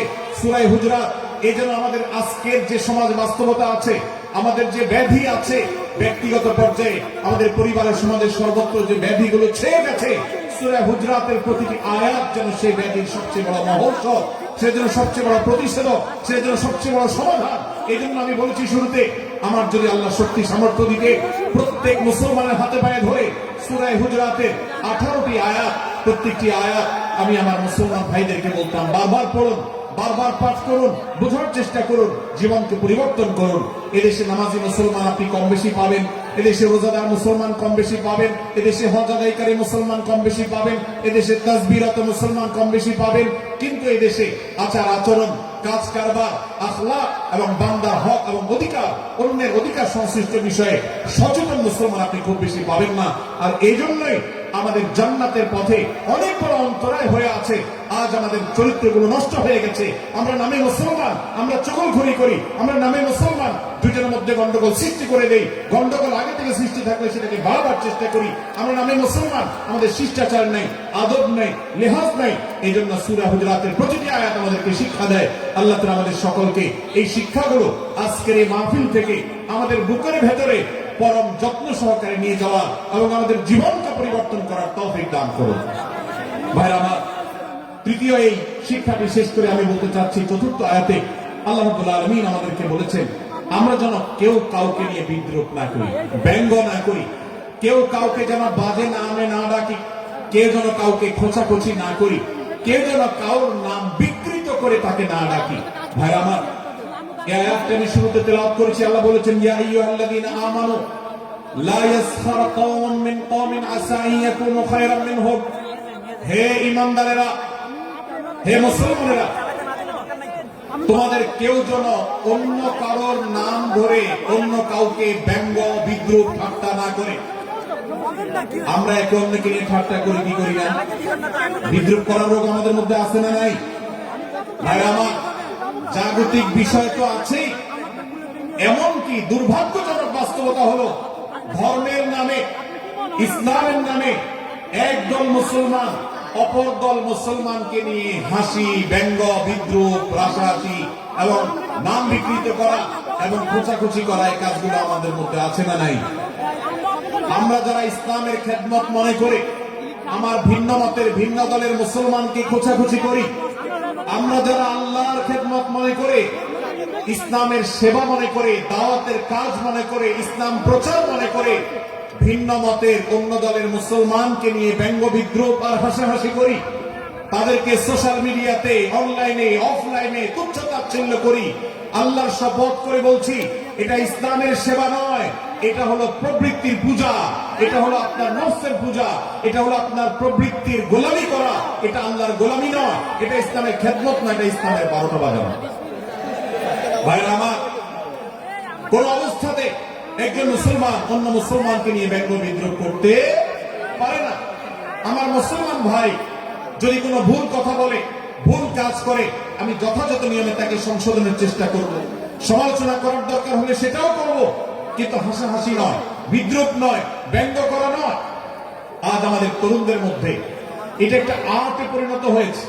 আপনারা রোস্টিং ভিডিওর কথা কম বেশি সবাই জেনে থাকবে। রোস্টিং ভিডিওর কথা আপনারা জানেন কি জানেন না? ভাইরা আমার, রোস্টিং ভিডিও নামটা দেখেন, অর্থাৎ কাউকে রোস্ট করা। আমরা মুরগি রোস্ট করার কথা জানি, এখন মানুষ রোস্ট করার সিস্টেম শুরু হয়েছে। একজন মানুষের কোন ভুল কিছু পেয়েছেন, অবশ্যই আপনি সমালোচনা করবেন। আপনি একজন মুসলমান হিসেবে জানতে হবে কারোর ভুলের সমালোচনার মূলনীতি আছে, মূলনীতি আছে না নেই। কোরআন এবং সুন্নাহ বাতানো যে প্রিন্সিপাল, সেটাকে লক্ষ্য করে, সেটাকে আমলে নিয়ে, সেটাকে ধরে ধরে যদি আপনি সমালোচনা না করেন, তাহলে আপনার এই সমালোচনা এটাই আপনাকে জাহান্নামে নেওয়ার কারণ হতে পারে। ভাই আমার, আপনি কাউকে রোস্ট করার নামে, কাউকে সমালোচনা করার নামে, হতে পারে কেউ ভুল করেছেন, কিন্তু সেটা করতে গিয়ে যদি তার অধিকার নষ্ট করেন, আপনি সীমা ছাড়িয়ে চলে যান, আপনি যদি ব্যঙ্গ বিদ্রুপ করে হারামের পর্যায়ে চলে যান, তাহলে সূরা হুজরাতের আয়াতের আলোকে আপনি কবিরা গুনাহে লিপ্ত হলেন। আমরা অনেকেই আছি যে ব্যক্তিগত পর্যায়ে এই বিদ্রুপ করাটাকে আমরা কোনো বিষয় মনে করছি। সোশ্যাল মিডিয়াতে অনেকগুলো ভিডিও ক্লিপ আছে, আপনাদের চোখে নিশ্চয়ই পড়েছে, আমার চোখে বহু পড়েছে, যে অনেক সময় দেখা যায় বিনোদনের নামে কাউকে খোঁচাখুচি করা, কাউকে অপমান করা, কাউকে হয়তো ধাক্কা দিয়ে পানিতে ফেলে দেয়া, কাউকে কষ্ট দেয়া, কাউকে হয়তো প্রতারিত করা, এটাকে আমরা এনজয় করি। অনেক ভিডিও ক্লিপে দেখা যায় এভাবে কাউকে কোনোভাবে অপমানিত করে, কাউকে কোনোভাবে ধোঁকা দিয়ে বোকা বানিয়ে আমরা এনজয় করি, আমরা হাসাহাসি করি। আমাদের রুচি নষ্ট হতে হতে আজ এই পর্যায়ে এসেছে যে এটা আমাদের এনজয়ের বিষয় হয়েছে, এটা আমাদের আনন্দের বিষয় হয়েছে। ভাইরা আমার, সূরা হুজরাতের এই আয়াত, অর্থাৎ 11 নম্বর আয়াত, এই আয়াত বলছে আমাদের জন্য কোন মুসলমানকে, কোন মানুষকে ব্যঙ্গ বিদ্রুপ করা হারাম। কোন মুসলমানকে ব্যঙ্গ বিদ্রুপ করা কি হারাম। অতএব আপনি রসিকতা করে যদি কারোর সাথে ব্যঙ্গ বিদ্রুপ করেন এবং সেটা যদি তার মনে কষ্ট হওয়ার কারণ হয়, তিনি যদি সমাজের মানসিকতায় হওয়া প্রতিপন্ন হন, তাহলে ইসলামী শরীয়তের দৃষ্টিকোণ থেকে সারা বিশ্বের সমস্ত ওলামাদের ঐক্যমতে সেটা হারাম। আমরা চুরি করা হারাম জানি, আমরা ডাকাতি করা হারাম জানি, আমরা মাদক সেবন করা হারাম জানি, আমরা নামাজ ত্যাগ করা হারাম জানি। এই সমস্ত হারাম থেকে আমরা অনেকেই বেঁচে থাকি, কিন্তু আমি আমার মুসলমান ভাইয়ের চরিত্র হনন করছি। শুধুমাত্র সাধারণ জীবনযাত্রার ক্ষেত্রে করছি তা নয়, এমনকি ধর্মের নামে, ইসলাম প্রচারের নামে, দাওয়াতের নামে আমরা আমাদের প্রতিপক্ষ মুসলমান ভাইকে নিয়ে অনেক সময় ব্যঙ্গ বিদ্রুপ করি, হাসাহাসি করি, তাকে ছোট করি, তাচ্ছিল্য করি, হেয় করি, তার সম্মানহানি করি। আমরা জানি না আমাদের প্রিয় নবী সাল্লাল্লাহু আলাইহি ওয়াসাল্লাম এর একটা হাদিস আমাদের সামনে রয়েছে, সহিহ মুসলিমে বর্ণিত হয়েছে। নবী করিম সাল্লাল্লাহু আলাইহি ওয়াসাল্লামের এই হাদিস আজ সবচেয়ে অসহায় হাদিস। অসহায় হাদিস এই জন্য বললাম যে আজকে এই হাদিসের উপরে কেউ আমল করে না, এই হাদিসটাকে কেউ পাত্তা দেয় না, এই হাদিসকে কেউ গুরুত্ব দেয় না, অথচ এই হাদিস প্রত্যেক মুসলমানের বুকে বুকে ঝুলিয়ে রাখা দরকার। এই হাদিস আমাদের ঘরে ঘরে ঝুলানো দরকার, এই হাদিস আমাদের অফিসগুলোতে শোভা পাওয়া দরকার, এই হাদিস আমাদের জীবনে বাস্তবায়ন হওয়া দরকার। নবী করিম সাল্লাল্লাহু আলাইহি ওয়াসাল্লাম সেই হাদিস বর্ণনা করেছেন। আবু হুরায়রা রাদিয়াল্লাহু তাআলা আনহু তিনি বলেছেন, লা তাহাসাদু, লা তাহাসাদু, হে মুসলমানরা, তোমরা কেউ কাউকে কখনো হিংসা করবে না, কেউ কাউকে হিংসা করবে না। আমাদের মধ্যে হিংসা আছে না নাই? হিংসা আছে না নাই? আমরা একে অন্যকে হিংসা করি। একদল মুসলমান অন্য দল মুসলমানকে হিংসা করে, কেউ কারো ভালো দেখতে পারে না। ভাইরা আমার, আল্লাহ নবী বলেছেন, লা তাহাসাদু, তোমরা একে অন্যকে হিংসা করো না। ওয়ালা তানাজাসু, কেনা বেচা করতে গিয়ে কেউ কাউকে ধোঁকা দিও না, প্রতারণা করো না। ওয়ালা তাবাগাদু, তোমরা একে অন্যের সাথে শত্রুতা বিদ্বেষ পোষণ করবে না। ওয়ালা তাদাবারু, তোমাদের কেউ যেন কারোর পেছনে লেগে না থাকে, কাউকে অবজ্ঞা যেন না করে। ওয়ালা ইয়াবি আহাদুকুম আলা বাই'i আখিহি, এবং তোমাদের কেউ যেন আরেকজনের কেনা বেচার উপরে সেখানে ইন্টারফেয়ার করে সে যেন সেখানে কোন প্রকার ক্ষতিগ্রস্ত কাউকে না করে। ওয়াকুনু ইবাদাল্লাহি ইখওয়ানা, হে মুসলমানরা, তোমরা আল্লাহর বান্দা, ভাই ভাই হয়ে থাকো। তোমাদের মধ্যে মত পার্থক্য থাকুক, দলগত মত পার্থক্য, অবস্থানগত মত পার্থক্য, ধর্মগত মত পার্থক্য, মাযহাব মাসলাকগত মত পার্থক্য থাকুক, কিন্তু তোমরা আল্লাহর বান্দা, ভাই ভাই হয়ে থাকো। এক দলের মুসলমানকে আল্লাহ তাআলা ভাই ভাই হতে বলেন নাই, এক গ্রুপের মুসলমানকে আল্লাহ ভাই ভাই হতে বলেন নাই, এক দলের মুসলমানকে আল্লাহ ভাই ভাই হতে বলেন নাই, নিজ দলের মুসলমানের সাথে আল্লাহ ভাই ভাই থাকতে বলেন নাই। আল্লাহ বলেছেন সকল মুসলমানদের সাথে ভাই ভাই হয়ে থাকার জন্য, ভ্রাতৃত্বের বন্ধনে থাকার জন্য। এই জন্য আল্লাহ নবী সাল্লাল্লাহু আলাইহি ওয়াসাল্লাম সে নির্দেশ করেছেন। আল্লাহ নবী সাল্লাল্লাহু আলাইহি ওয়াসাল্লাম আরো বলেছেন, আল মুসলিমু আখুল মুসলিম, মুসলমান মুসলমানের ভাই, লা ইয়াজলিমুহু ওয়ালা ইয়াখযুলুহু, কোন মুসলমান কোন মুসলমানকে জুলুম করতে পারে না, তার আইল ঠেলতে পারে না, তার জমি দখল করতে পারে না, তার অধিকার নষ্ট করতে পারে না, তাকে কথা দিয়ে অত্যাচার করতে পারে না। ওয়ালা ইয়াখযুলুহু, তাকে অপমানিত করতে পারে না, লাঞ্ছিত করতে পারে না। ওয়ালা ইয়াকযিবুহু, তার সাথে মিথ্যা বলতে পারে না। ওয়ালা ইয়াখতিরহু, তাকে তাচ্ছিল্য করতে পারে না। আত্তাকওয়া হাহুনা, আত্তাকওয়া হাহুনা, আত্তাকওয়া হাহুনা। নবীজি তিনবার নিজের বুকের দিকে তাকিয়ে দেখিয়েছেন, তাকওয়া এখানে, তাকওয়া এখানে, তাকওয়া এখানে। আমাদের অন্তরকে ভালো করতে হবে, সমস্ত মুসলমানদের জন্য উদার হতে হবে, কলিজাকে বড় করতে হবে, মনটাকে ব্রড করতে হবে, প্রশস্ত করতে হবে, অন্য মুসলমানকে ভাই মনে করতে হবে। কোন ভিন্ন মতের মুসলমানের সাথে শত্রুতা পোষণ করা যাবে না। ভাইরা আমার, অতএব এই হাদিসকে সামনে রেখে, এই হাদিসের শেষ অংশে নবী সাল্লাল্লাহু আলাইহি ওয়াসাল্লাম বলেছেন, আল মুসলিমু কুল্লুল মুসলিমি আলাল মুসলিমি হারামুন দামুহু ওয়া মালুহু ওয়া ইরদুহু। এক মুসলমানের জন্য অন্য মুসলমানের তিনটি জিনিসকে আল্লাহ তাআলা হারাম করে দিয়েছেন। কোন মুসলমানের রক্ত এটা প্রবাহিত করা, কাউকে হত্যা করা যেরকম হারাম, কোন মুসলমানের সম্পদ অন্যায়ভাবে আপনি ভোগ করবেন, দখল করবেন, মেরে দিবেন, এটা হারাম। ঠিক একইভাবে কোন মুসলমানের সম্মান নষ্ট করবেন, ইজ্জত নষ্ট করবেন, সম্মান নষ্ট করবেন, অপমান করবেন, এটাকে আল্লাহ তাআলা হারাম করেছেন। আল্লাহ তাআলা আমাদের সবাইকে অন্য মুসলমানদের ব্যাপারে এরকম দায়িত্বশীল ভূমিকা রাখার তৌফিক দান করুন, বলুন আমিন। ভাইরা আমার, সূরা হুজুরাতের 4 নম্বর আয়াতের শিক্ষাকে ধারণ করে আমরা কারোর প্রতি ব্যঙ্গাত্মক আচরণ করব না। অনেক মুসলমান আছেন অন্য মুসলমানদের নাম ধরে ধরে বিদ্রুপ ব্যঙ্গ করেন, নাম বিকৃত করেন। অনেক সময় আমরা রসিকতা করেও আমাদের অনেকের নাম বিকৃত করি। আল্লাহ সুবহানাহু ওয়া তাআলা এটাকে হারাম করেছেন। এমনকি নবী সাল্লাল্লাহু আলাইহি ওয়াসাল্লাম বলেছেন, লা তাকুল লিকাসিরিন ইয়া কাসিরু কোন খাটো বা বেটে মানুষকে হে বেটে হে খাটো এরকম বলে ডেকো না। নবী সাল্লাল্লাহু আলাইহি ওয়াসাল্লাম বলেছেন এভাবে ডাকলে তিনি অপমানিত হন, আল্লাহ তাকে এভাবে সৃষ্টি করেছেন। আমরা অনেক সময় দেখা যায় একে অন্যকে খোঁচা মারতে গিয়ে তার গায়ের রং কালো হলে, তিনি দেখতে আকারে ছোট হলে তাকে আমরা ব্যঙ্গ করি, বিদ্রুপ করি, তাকে আমরা তাচ্ছিল্য করি, তাকে আমরা অপমান করি, তাকে আমরা অপদস্থ করি। ভাইরা আমার, এটা আমাদের জন্য হারাম। আমি আবার বলছি, চুরি হারাম আমরা জানি, ডাকাতি হারাম আমরা জানি, আমরা অন্যান্য হারামের কথা জানি, কিন্তু এই যে এক মুসলমান অন্য মুসলমানের অধিকার নষ্ট করা হারাম, এটা আমরা জানি না। এক মুসলমান অন্য মুসলমানের নাম বিকৃত করা হারাম, এটা আমরা জানি না। এই ব্যাপারেও আমরা দেখেছি যে আমরা যারা ইসলামের দাওয়াতের কথা বলি, কোরআন হাদিসের কথা বলি, তারাও দেখা যায় সোশ্যাল মিডিয়াতে, ফেসবুকে একদল মুসলমান অন্য দলের মুসলমানদেরকে নানা বাজে উক্তি দিয়ে ডাকাডাকি করে, বিকৃত নামে ডাকে, বিকৃত উপাধি দেয়, খারাপ কথা বলে, অমুকের দালাল তমুকের দালাল ইত্যাদি ধারণা করে কথা বলে। এই কাজগুলো হারাম, এগুলো আমরা কখনো করব না। 5 নম্বর যে শিক্ষা আছে সূরা হুজুরাতে, সেটা হলো 12 নম্বর আয়াতে আল্লাহ রাব্বুল আলামিন এখানে কুধারণা করাকে হারাম করেছেন, মন্দ ধারণা করতে আল্লাহ তাআলা নিষেধ করেছেন, এবং গীবত করতে, পেছনে লাগতে নিষেধ করেছেন।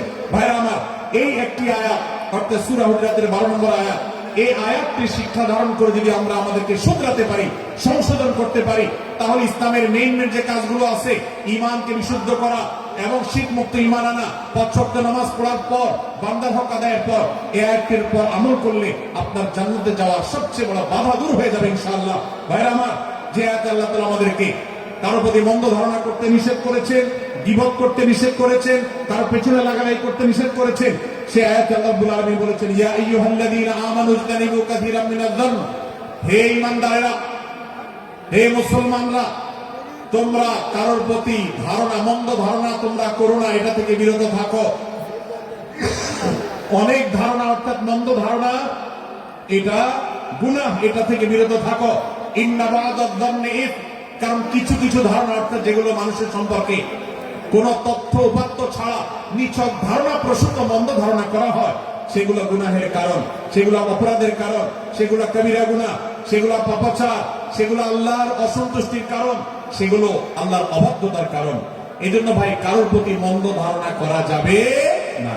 এক্ষেত্রে আমি জানি আমাদের ব্যক্তিগত পর্যায়ে কারোর ব্যাপারে কোনো কিছু কথা উঠেছে অথবা সামান্য একটু সন্দেহ তৈরি হয়েছে, আমরা তার চরিত্র নিয়ে টানাটানি করি। আমরা জানি না একজন মুসলমানের চরিত্রের মূল্য কত। আমার কাছে সুস্পষ্ট প্রমাণ আসার আগ পর্যন্ত কোন মুসলমানের চরিত্র নিয়ে আমার ব্লেম করবার কোনো অধিকার আমার নাই। এই জন্য একজন মুসলমান কখনো কারো প্রতি কুধারণা করবে না, মন্দ ধারণা পোষণ করবে না, খারাপ ধারণা পোষণ করবে না। আল্লাহ তাআলা আমাদেরকে এমন মুসলমানের সম্পর্কে খারাপ ধারণা করা থেকে বেঁচে থাকার তৌফিক দান করুন।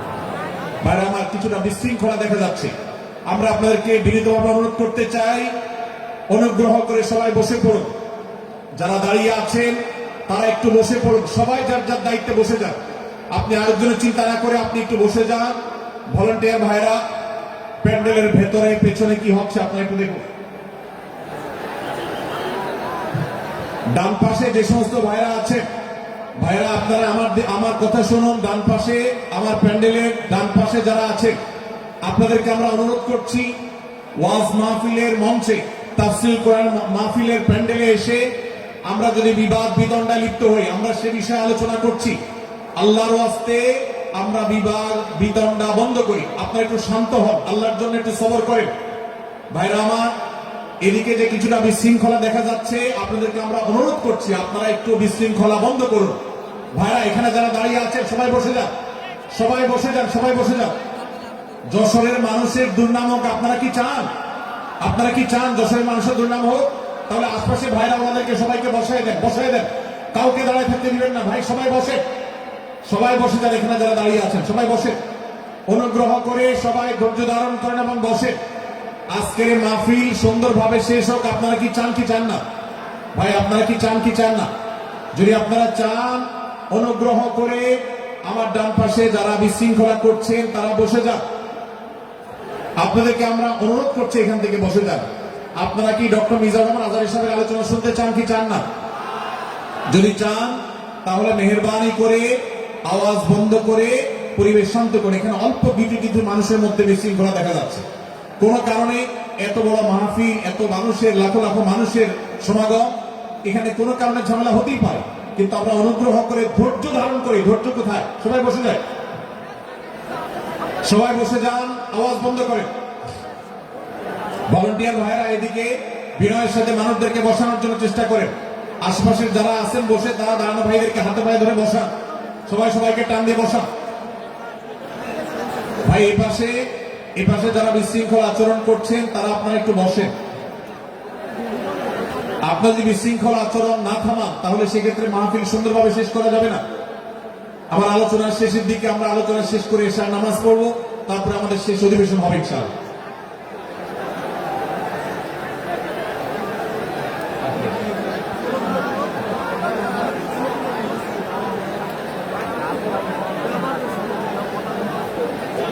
ভাই মেহেরবানি করে আপনারা শান্ত হন।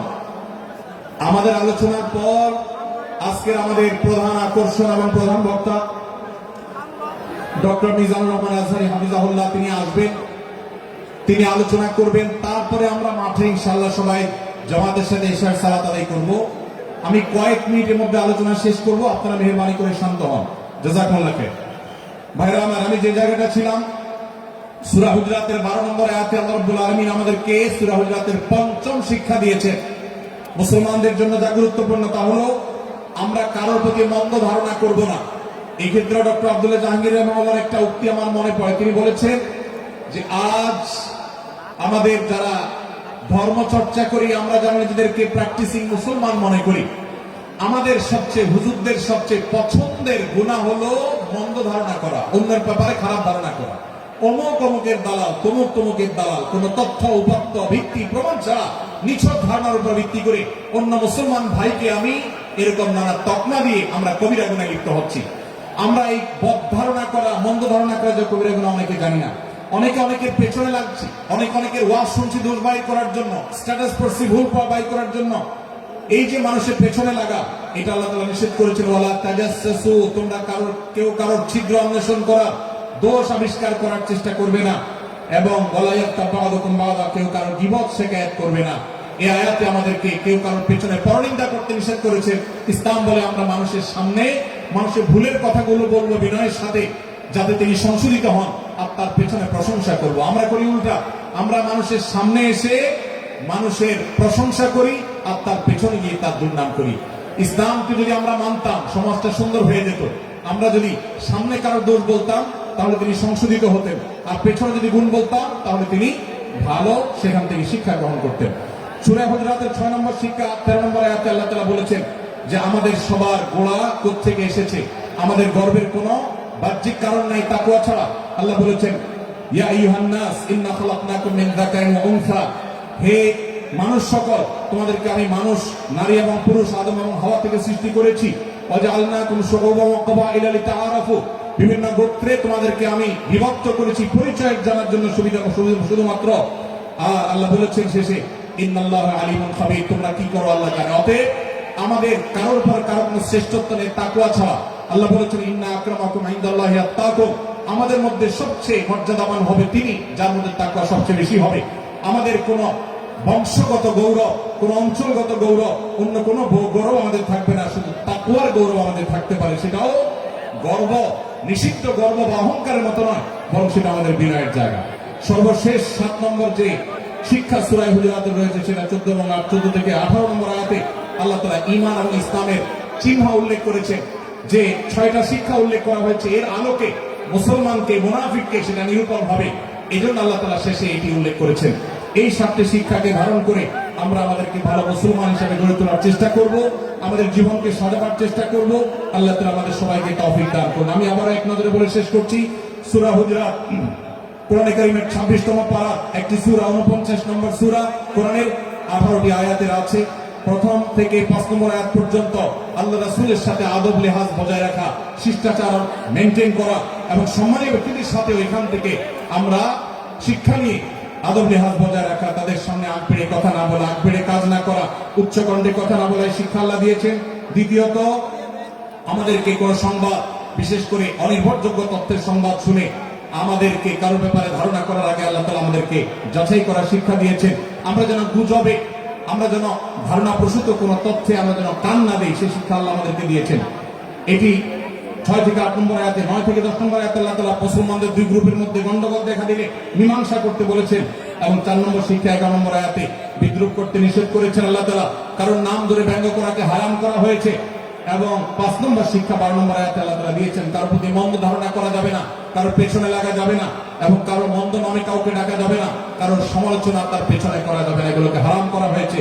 6 নম্বর শিক্ষা 13 নম্বর আয়াতে আল্লাহ বলেছেন, আমাদের সবার মধ্যে কারোর কোনো শ্রেষ্ঠত্ব নাই তাকওয়া ছাড়া, যার তাকওয়া যত বেশি, আল্লাহ ভীতি যত বেশি, তিনি আল্লাহর কাছে তত শ্রেষ্ঠ এবং সেরা।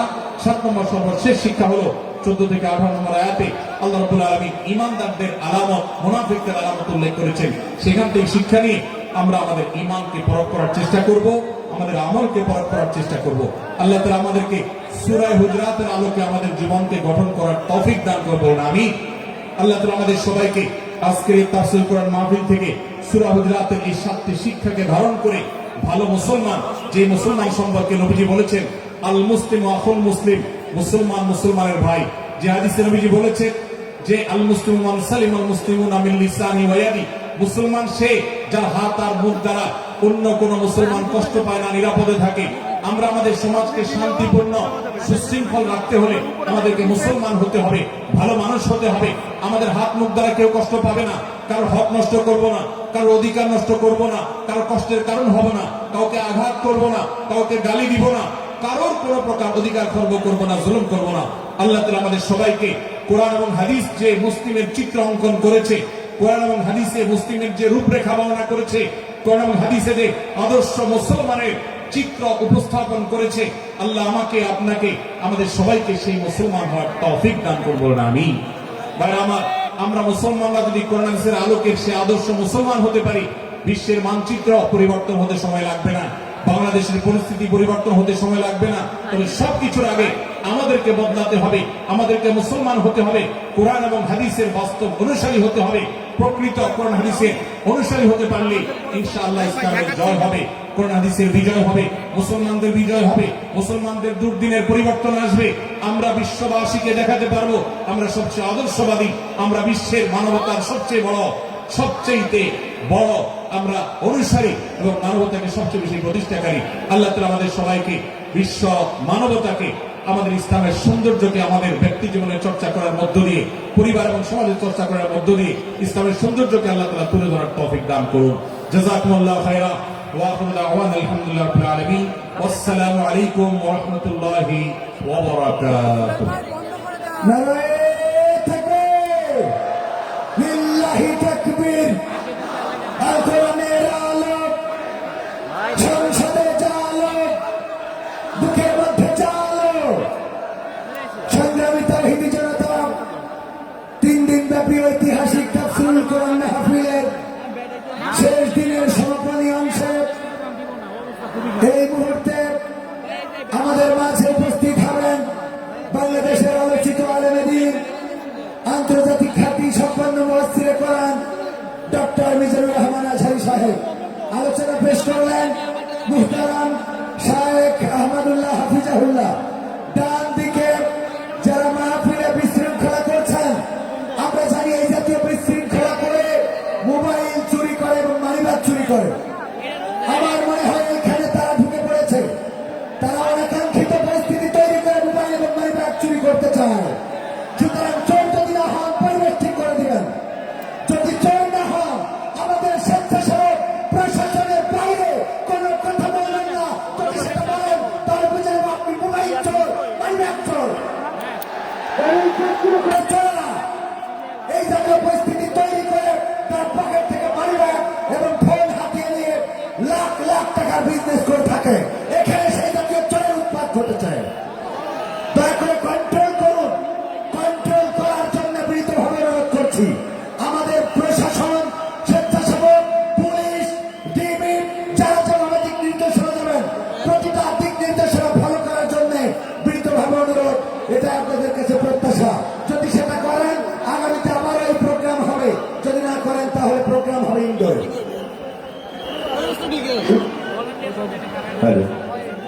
সুপ্রিয় হাজির, আমাদের প্রধান আকর্ষণ বাংলাদেশের তাফসীরুল কোরআন মাহফিলের পাঞ্জেরী তরুণ প্রজন্মের নতিজা ডক্টর মিজানুর রহমান আজহারী হাফিজুল্লাহ কিছুক্ষণের মধ্যে উপস্থিত হবে। তার আগে এটা আমার মেমোরিটা খুলেন এটা মেমোরিটা খুলেন আমি একটু হারানো বিজ্ঞপ্তিগুলো বলতে চাই, এটা খুব জরুরি, এজন্যই বলছি। 6টি বাচ্চা পাওয়া গেছে, কন্ট্রোল রুমে আছে, আমাদের এখানেই আছে, আমাদের এই ডান পাশে, স্টেজের ডান পাশে আছে। 6টি বাচ্চা পাওয়া গেছে, যাদের পাওয়া গেছে তাদের নাম আমি বলছি। তাহমিনা আক্তার রিমি, আমি মঞ্চে এটা এমন মনে ভাই করতে পারবে না। অনুরোধ করছি, মঞ্চে শেখ সুবহানুদ্দিন। 6টি বাচ্চা পাওয়া গেছে। তাহমিনা আক্তার রিমি, তার পিতার নাম তুরা, আবু হুরাইরা পিতা মুদাসসির আলী, সাজিদ সাতক্ষীরা যশোর থেকে এসেছে, বাবা মার কাছ থেকে বিচ্ছিন্ন হয়েছে। এরপর হচ্ছে আব্দুর রহমান, এদেরকে পাওয়া গেছে, আমাদের স্টেজের পাশে আছে। অনুগ্রহ করে বাবা মায়েরা এসে তাদের নিয়ে যাবে। প্রিয় হাজিরিন, এই মুহূর্তে মোহতারাম মনির ইসলাম মজুমদার, ইসলামী আলোচক এবং মিডিয়া ব্যক্তিত্ব কুমিল্লা, তিনি কিছু দিক নির্দেশনা দেবেন। আমাদের প্রধান আলোচক মোহতারাম ডক্টর মিজানুর রহমান আজহারি হাফিজুল্লাহ উপস্থিত হবার আগে এবার দিক নির্দেশনামূলক বক্তব্য রাখছেন। সংক্ষেপে দিক নির্দেশনা দিচ্ছেন আমাদের পরম শ্রদ্ধেয় আলোচক ডক্টর মিজানুর রহমান আজহারি হুজুরের মামা